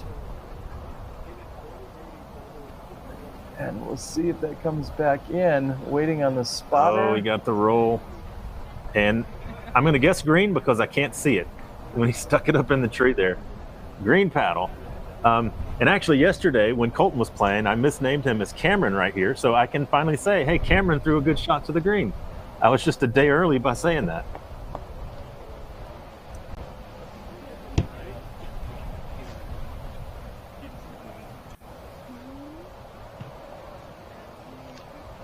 Beautiful views that we're treated to out here in Ogden, Utah. The Disc Golf Pro Tour, of course, picks back up in a couple of weeks. We're going to be moving across the country over more to my neck of the woods. I think a lot of people actually confuse Minnesota, Wisconsin, and Michigan all of the time. In fact, yeah. Steve Dodge, I don't even think knows what state I live in on any given time. So as we're watching, sorry, Ricky Wysocki's still lounging. We're going to be moving over, enjoying our time in Michigan for the return of the Discraft Great Lakes Open. No pars in his first 11 holes. So Eagle has finished his round 7 under par and currently tied at the top. However, let's put an asterisk next to that because we're not sure how that's going to shake out. Drew Gibson sitting in 4th place right now at 3 with the 3 under par on the day. I'm sure he thinks that this round is garbage right now. Yet he's sitting there in the top 5. Also tied with Joe Freeman and Austin Hannum sitting at that 9 under par as well. And Ricky, in fact, is getting his picture taken. Of course, the Disc Golf Pro Tour's Alyssa Van Lannen out there taking pictures. So many of you can find them. Check out flickr.com/DGPT where you can find all of the Disc Golf Pro Tour's official photographs. She just snapped one of Ricky. Some are suggesting on the board maybe it's going to be for the new Pro Tour calendar. I'm not sure. I mean, like this, like you're laying on grass here. You're wearing all white, buddy. I mean, do you have like an extra supply of Tide Pods or something? Like, there's so many ways to wait for a hole, and I don't think I've seen this one yet. I have no doubt that the internet will help me out here, and Ricky will have many memes or pictures or comments, or maybe this is strategic. He's like, I'm tired of everybody talking about foot faults. I'm going to give him the Baywatch here and just chill on the grass while I'm waiting for the hole. And Lewis is like, hey pal, can you move out of the way? I got to drive here. That would be awesome if he just sailed one right over Ricky. Oh, there's Rick. He's done with his really effective lounging. Let's see if he just turns it on and goes 4 birdies here, and lounging on the 15th fairway becomes the new way to score well.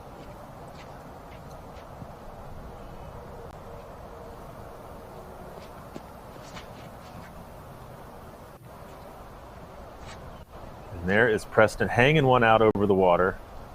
Oh, don't hit the cart path.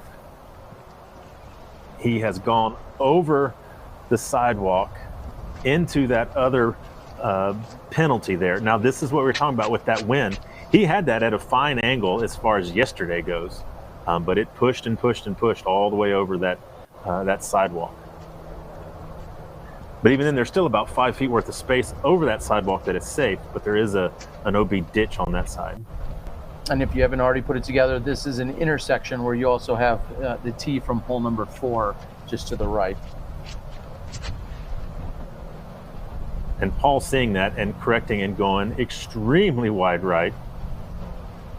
And oh my goodness, he gets a crazy bounce off of that ball golf tee. Man, that should not have reacted like that. And that jumps clear over the sidewalk and into the OB as well.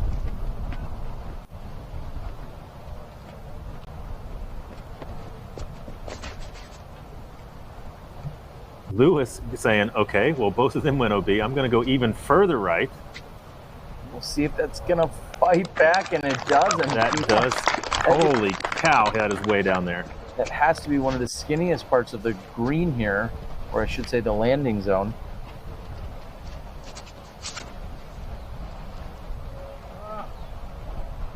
And Wysocki is disgusted with his shot. We'll see if it manages to sit down, and it doesn't. So you have 3 out of our 4 lead card members going out of bounds on 15. We'll see you at the drop zone.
Okay, so in the same way that hole 4 had very clear rules about what you were supposed to do, hole 15 does as well.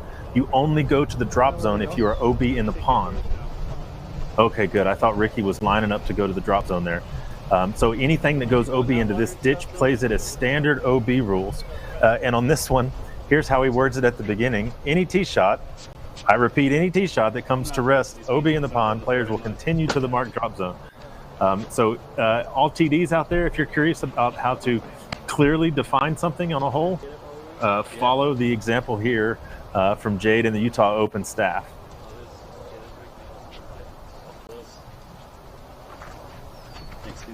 So Paul getting the big stick there to fish some plastic out of the water. I don't know if the water dogs go over here. This is you might get a disc or you might get hepatitis.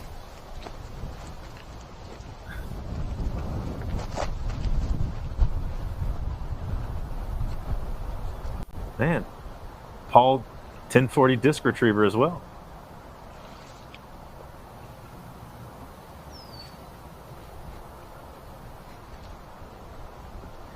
So now from this area, we're talking about probably 300 feet with a, it's going to be almost a straight right to left wind to a water on the right. And if you throw the hyzer and you land on the short grass, you are absolutely skipping left.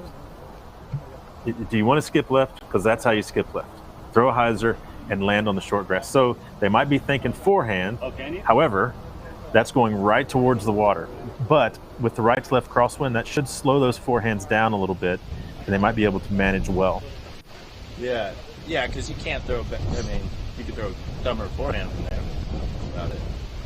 So I guess now they're talking about that downslope right next to the water is not a very good place to take your stance. So Preston is going with a new OB rule that was instituted by the PDGA this year. Whenever you go out of bounds, when you are bringing it back inbounds, you can go as far back as you want on the line of play until you find the spot that you like. So Preston using the rules well there to not try to throw from a downslope, look like some dirt heading down into the water there. So he's going to go back and find the good spot. Now it looks like the card in front as well as the gallery following them are kind of hanging out behind their tee box, which is holding up our lead group here. And I really do like the play here by Preston, and I think that's a conversation that'll continue here on this card as to where these players are going to want to position themselves, because like you said, that downslope is nearly impossible to stand from. Now, if you are to take a position there, that's one thing, but you're not going to be able to reach the basket. There's not going to be enough power to generate from essentially a standstill on that slope. And if you find yourself off balance, somebody might get their white shorts wet. They might, or they might already be dirty from the green grass. So, I mean, these are things you have to think about when you dress in all white on the course. You can't just you can't just be out there for fashion. Sometimes you got to think about your cleanliness on the course. Well, and not keeping it clean, we've got Eagle McMahon is about to get assessed his 2-stroke penalty. Matt from UDisc has let us know on the board that the TD will be reaching out to him or talking to him, and it sounds like it will be assessed, the 2-stroke penalty for the misplay yesterday. So some breaking news here. Eagle McMahon did play a bogey-free round today, shooting a 7-under, tying for the hottest round of the day, along with teammate in Nate Perkins from Team Discmania. So they have the 2 hottest rounds at 7-under par. However, his score from yesterday will be adjusted to 2 strokes. Breaking news there, Terry. Good job.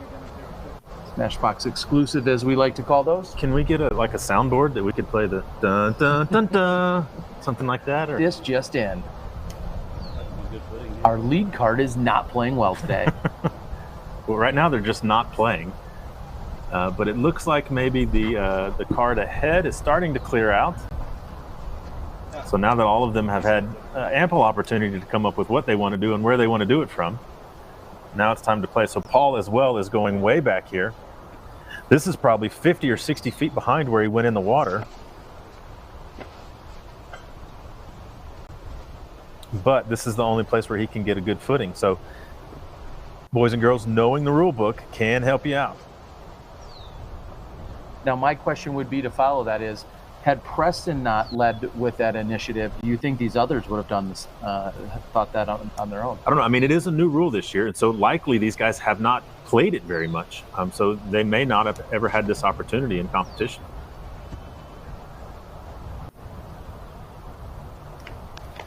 And Macbeth's drive from that spot looks to be short of circle one. Yeah, it didn't look like he was really going for that one. With the way that he approached there, Ricky looks like he might be trying to go for it. That looked low out of his hands, of course, playing that huge Hello. left to right skip. And look at that.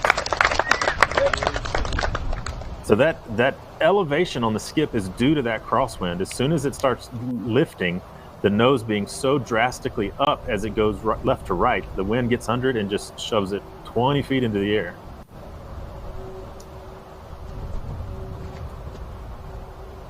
Oh no.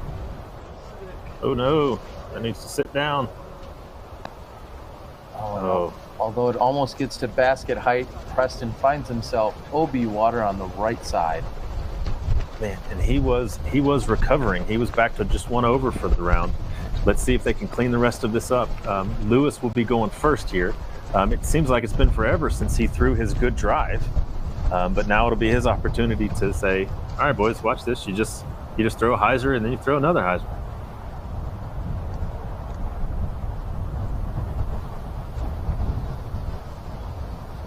Yeah, he looked like he barely threw that. Oh, and he got no skip off the short grass. The previous shots had. We're going to move on to the green of 15. We'll see you in a moment.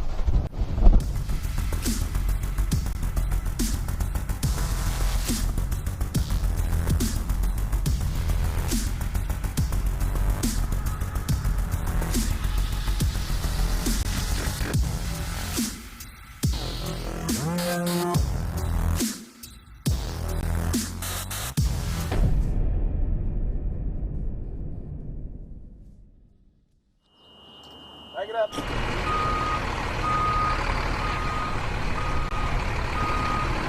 Illegal.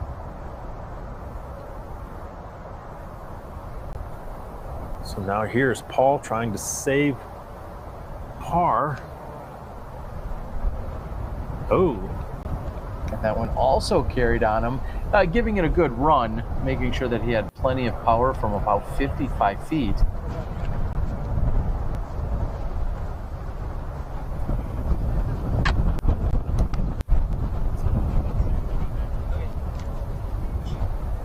Trying to figure out who is going to be going next. So Lewis from about 25.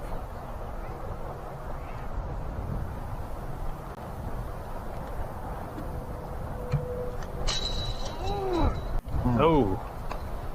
And I think we can use the word squandered. A squandered opportunity there by Lewis after finding himself safe, throwing a relatively good approach shot, but then not able to convert on the putt.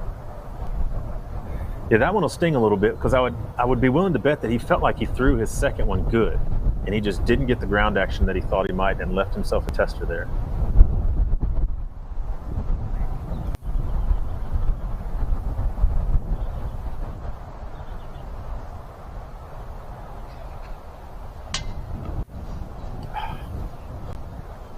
Preston bleeding another couple of strokes here. So he had gotten back down to 1 over par for the round. And Macbeth comes back on the right side and in. So Macbeth at 10 under, which is exactly where he started the day's round out at.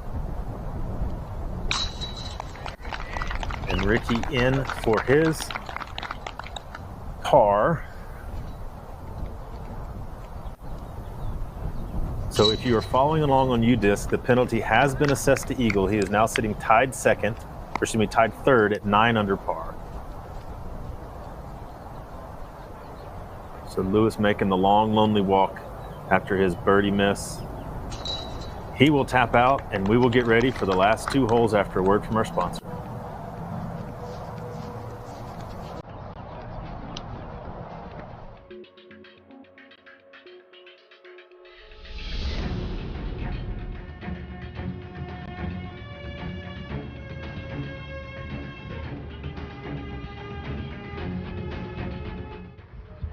Welcome to the Utah Open Trivia.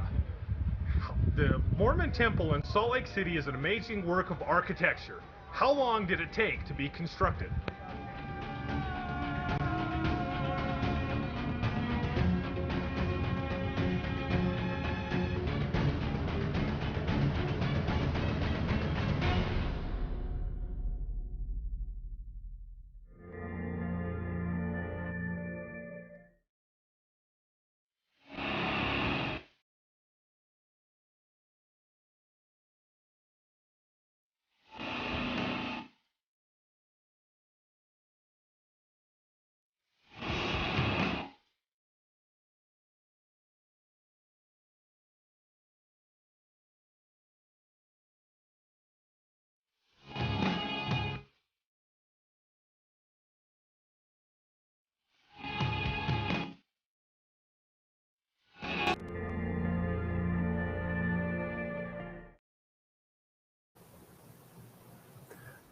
Hole 16 now. It is a shot that you have to decide what you're going to try to do. Are you going for the birdie or are you laying up for the par? 408 feet, but you're going to have to carry probably 390 to 400 feet depending on what part of the bunker you're flying over. However, if you go probably 10 feet past the basket in the air, it starts going downhill. The wind is going to be coming right to left headwind on these guys. It's almost a direct opposite of the direction that hole 1 is playing. So they're going to make a choice on the box. How aggressive do I want to get? So Lewis will be, it looks like Lewis will have the box. Or no, Ricky will have the box, I think. Either Lewis or Ricky will have the box. Both of them with their par 4 on the last hole. I'm guessing it's going to be Lewis here. All right, because he had to tell Ricky to get out of the way so he could drive on 15.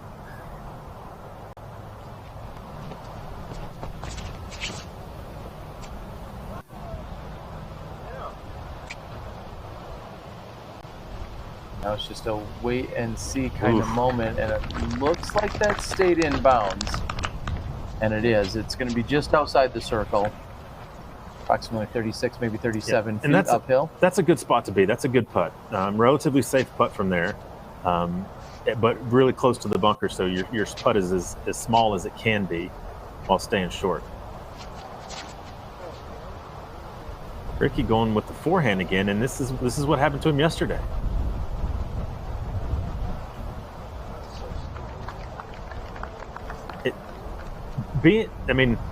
Being that he's ended up there twice, I have to say he's trying to do that on purpose, but I don't know why. Because if that's a misfire, then that's a double awful misfire on the same hole with the same shot. That'll definitely be a question I'll try to ask him after the round here. And Paul on the beach again. Earlier, Paul had said, I'm going to throw the exact same shot on 16, just harder. And unfortunately, he threw the exact same shot and not harder.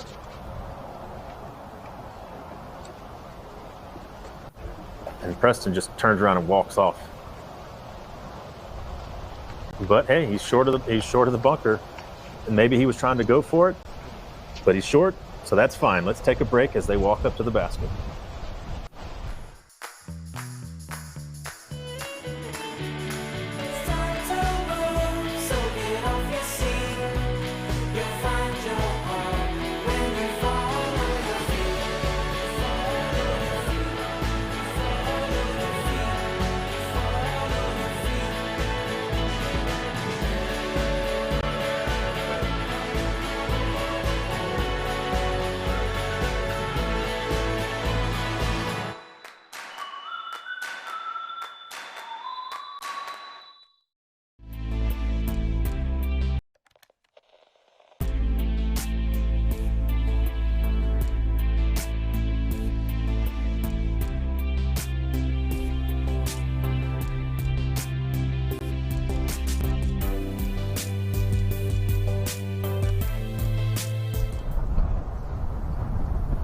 So now here's Ricky laying up. Oh, jeez. Just barely got over the bunker's edge there. And he'll have a short tap in for his par, but You had to hold your breath there for a moment. Yeah, I'm still just at a loss for what Ricky's up to here.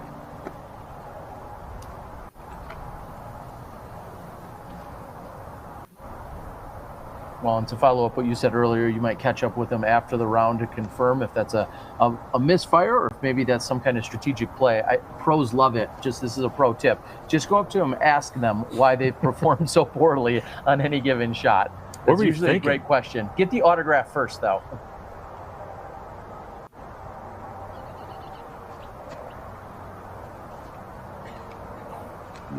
There we go. And you've talked about it, that being on one side or another of this green is very crucial, because if your putt is hyzering out, as we just saw from Preston's, there's a chance that it could possibly get on edge and very easily roll OB. So angle certainly matters here on hole number 16. All right. Come on, Lewis. Sit. Or you get at the top of the basket and have it get on edge and roll into the hazard. Meanwhile, Paul Macbeth is going to try and save his par here with this short uphill putt.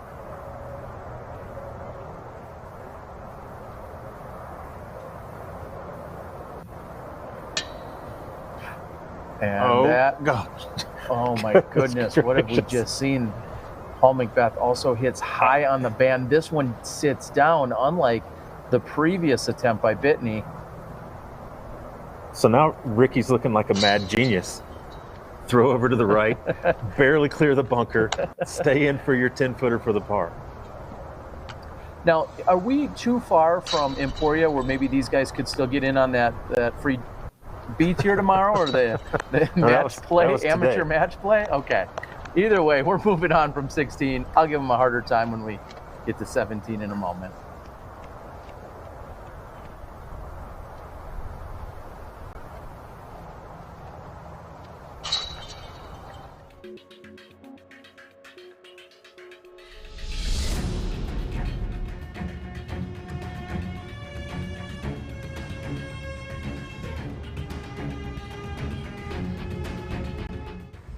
Welcome to the Utah Open Trivia.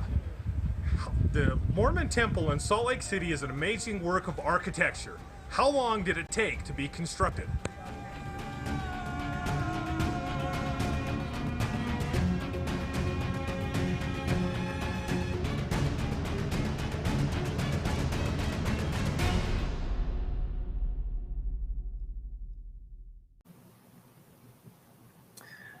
Hole 17, again, we've got a hyzer that's going to skip, and there's water coming into play.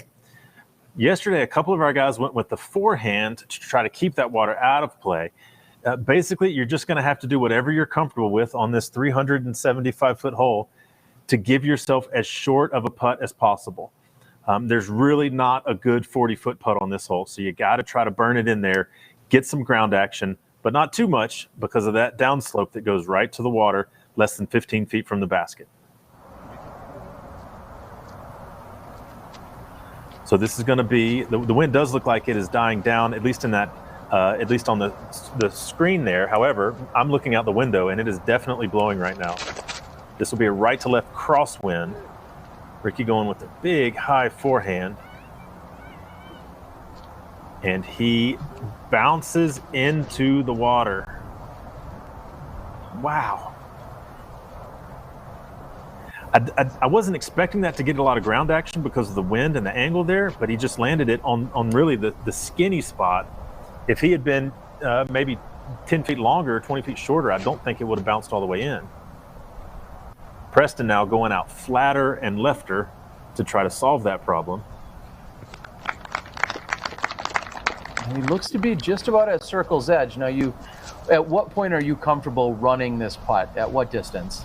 Not much. With elevated basket, with OB close and a whipping wind, I mean, 10 feet is when you're comfortable. Anything past that, you're definitely working and grinding on. Looks like he turned that over just a bit, but we'll see what kind of skip he gets. It needs to sit, and it doesn't. Goodness. Oh, that one leaks into the water as well for Lewis Bitney.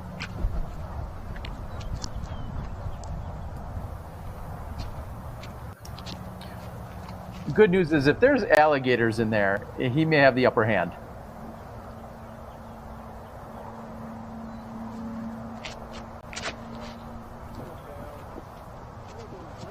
Now Paul Macbeth can seize the opportunity here, but he comes up well short.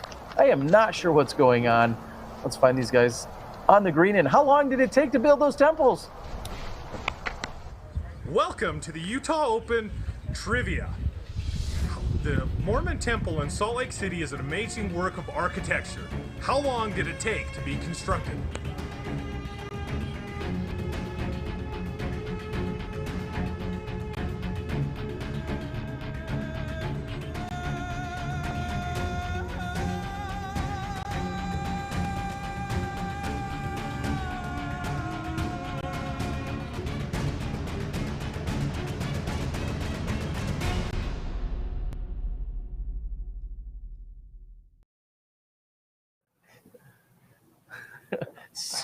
I have so many more questions than I have answers today, Dixon. We got to keep it together. We're almost done here, buddy. I'm not sure that I can. I'm feeling a little more lefter than usual here. So we're watching these guys struggle, and I know we've been poking a little fun, but surprisingly, look at who we're going to still find on this lead card tomorrow, unless there's a catastrophic meltdown in the last hole or two. We're looking at... Yeah, I thought it was all settled. However, I mean, right now it's Ricky, Eagle, Austin Hannum, and Paul Macbeth. However, Joe Freeman still has the 18th hole to go. Actually, I'm looking out the window, and I think I see Joe Freeman. Oh no, that's Drew. How did I miss the white pants there? Drew is putting on 18 right now, and he is in for the birdie too. Looks like. So who knows what's going to happen? So here's Lewis from a knee on this elevated basket spin putt. Oh, of course, of course. He catches metal, he catches chain, and it stays out. Now we see Jonathan getting into position. Paul Macbeth is going to hope that this is going to be Slomez worthy. He's just outside the circle, looking at about 38, maybe 40 feet.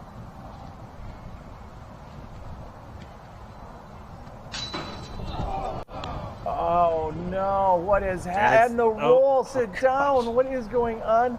I wish we could show you the replay earlier today. Katrina Allen was less than 8 feet away. She just went up to throw this one in, and somehow it came out straight back at her. And like Phil Mickelson, she reached out and almost was like going to stop it. She couldn't believe the disc was somehow falling out of the basket on this very same hole. So the elevation is getting to the players, and a little bit of bad luck. Let's see if Preston can turn it around. Nice deuce by Preston there. Wow, Preston Johnson stepping up. Great putt. That's going to push Preston into a tie for 12th. Oh my God. And Ricky high left off the chains. So all three guys that are putting now hit good chains on their putts. Wow. I mean, just everything that could go wrong is going wrong right now. And with that in mind, now we're going to walk over to an island hole, but let's take a break before that.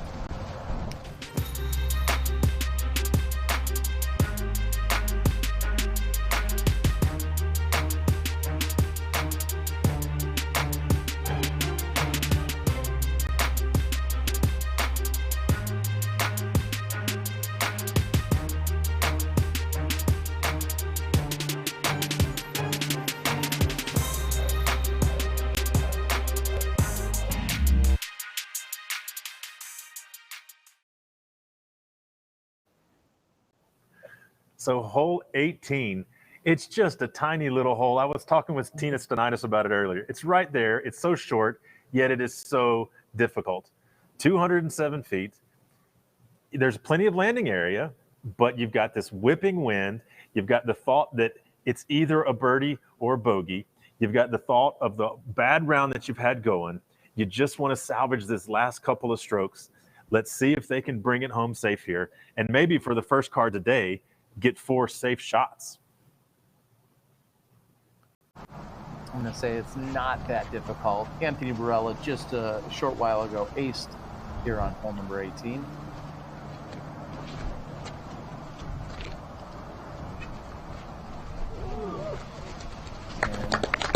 There's a good inbounds for Preston. That's layup territory, especially today. For sure.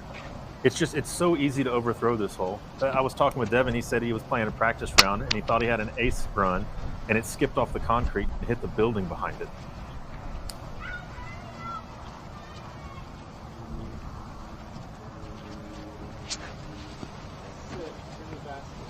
All going with the super stable putter here. Ricky interested to see what the result is. Ball. I think that was off of the rocks. Whatever it was, it's out of bounds.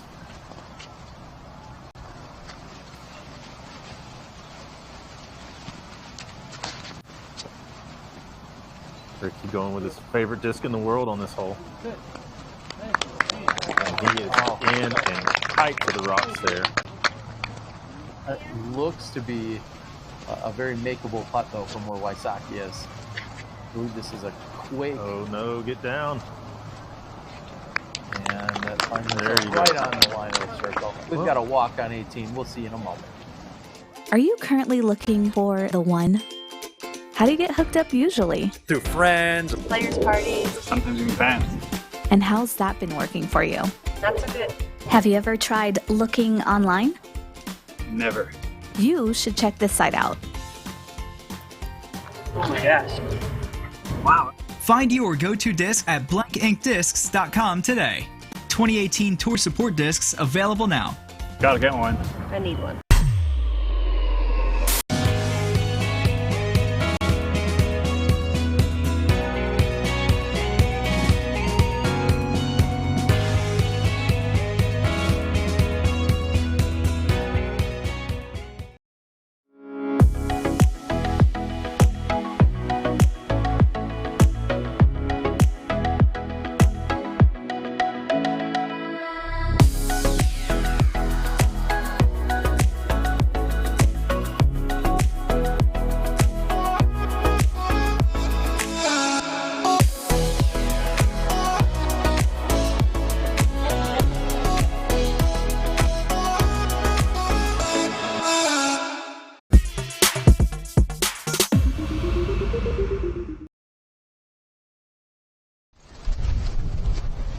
So we're going to join Paul at the drop zone. I've only seen one person hit this putt, and that was Kona Panis earlier today.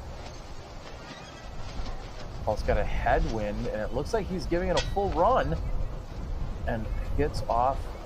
I believe that was left side chain, and we saw it yesterday happen, or I should say I saw it also earlier today. Lisa Fakis hit off of the basket and then rolled out of bounds. So that is a do or die putt, and that one worked out for Paul Macbeth. Meanwhile, Preston Johnson lays up right to the edge of the mound. He is taking his medicine and getting out of town. So Preston will actually tie Paul on this round.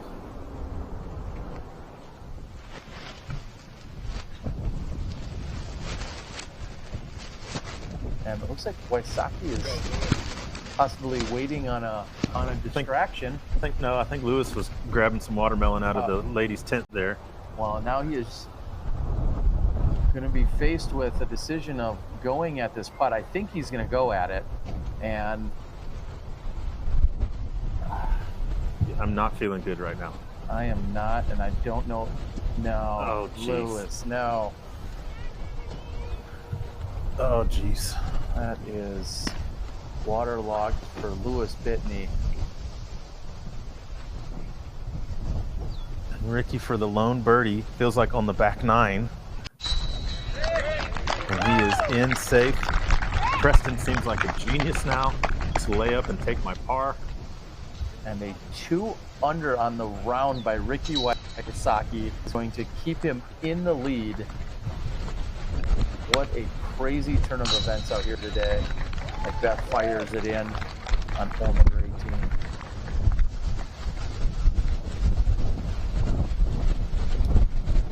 Preston Johnson. Beautiful backdrop here out in Ogden, Utah. And Johnson with the lone par. No, you can't. Lewis just played it wrong. And there's a possibility that Lewis misplayed that hole right there. There is a very steep embankment on one section, and it is clearly marked there on hole 18. If you go OB over that clearly marked area, there's a marked area that's straight left of the basket. Two of the kind of the ball golf teeing area stakes are in the ground. It's only like about a 7-foot putt. So if you go over that marked area, you putt from the staked safe zone so that you're not standing on that upslope. Now, maybe he didn't cross over that area. I'm not sure. But it looked like he should have played that from the other spot. But I obviously don't have the proper eyes to tell that. So that'll be something I'm curious to figure out there. Well, there's certainly going to be a conversation that takes place, because that, I think, is exactly what Paul Macbeth was referencing as he's kind of walking off of the green. And then Lewis kind of looked back, and then it looked like Lewis was walking back toward that area. So he might be getting some clarification. Yeah. In the meantime, our leader, Ricky Wysocki, was out there signing an autograph for a young fan saying, I don't need any part of this.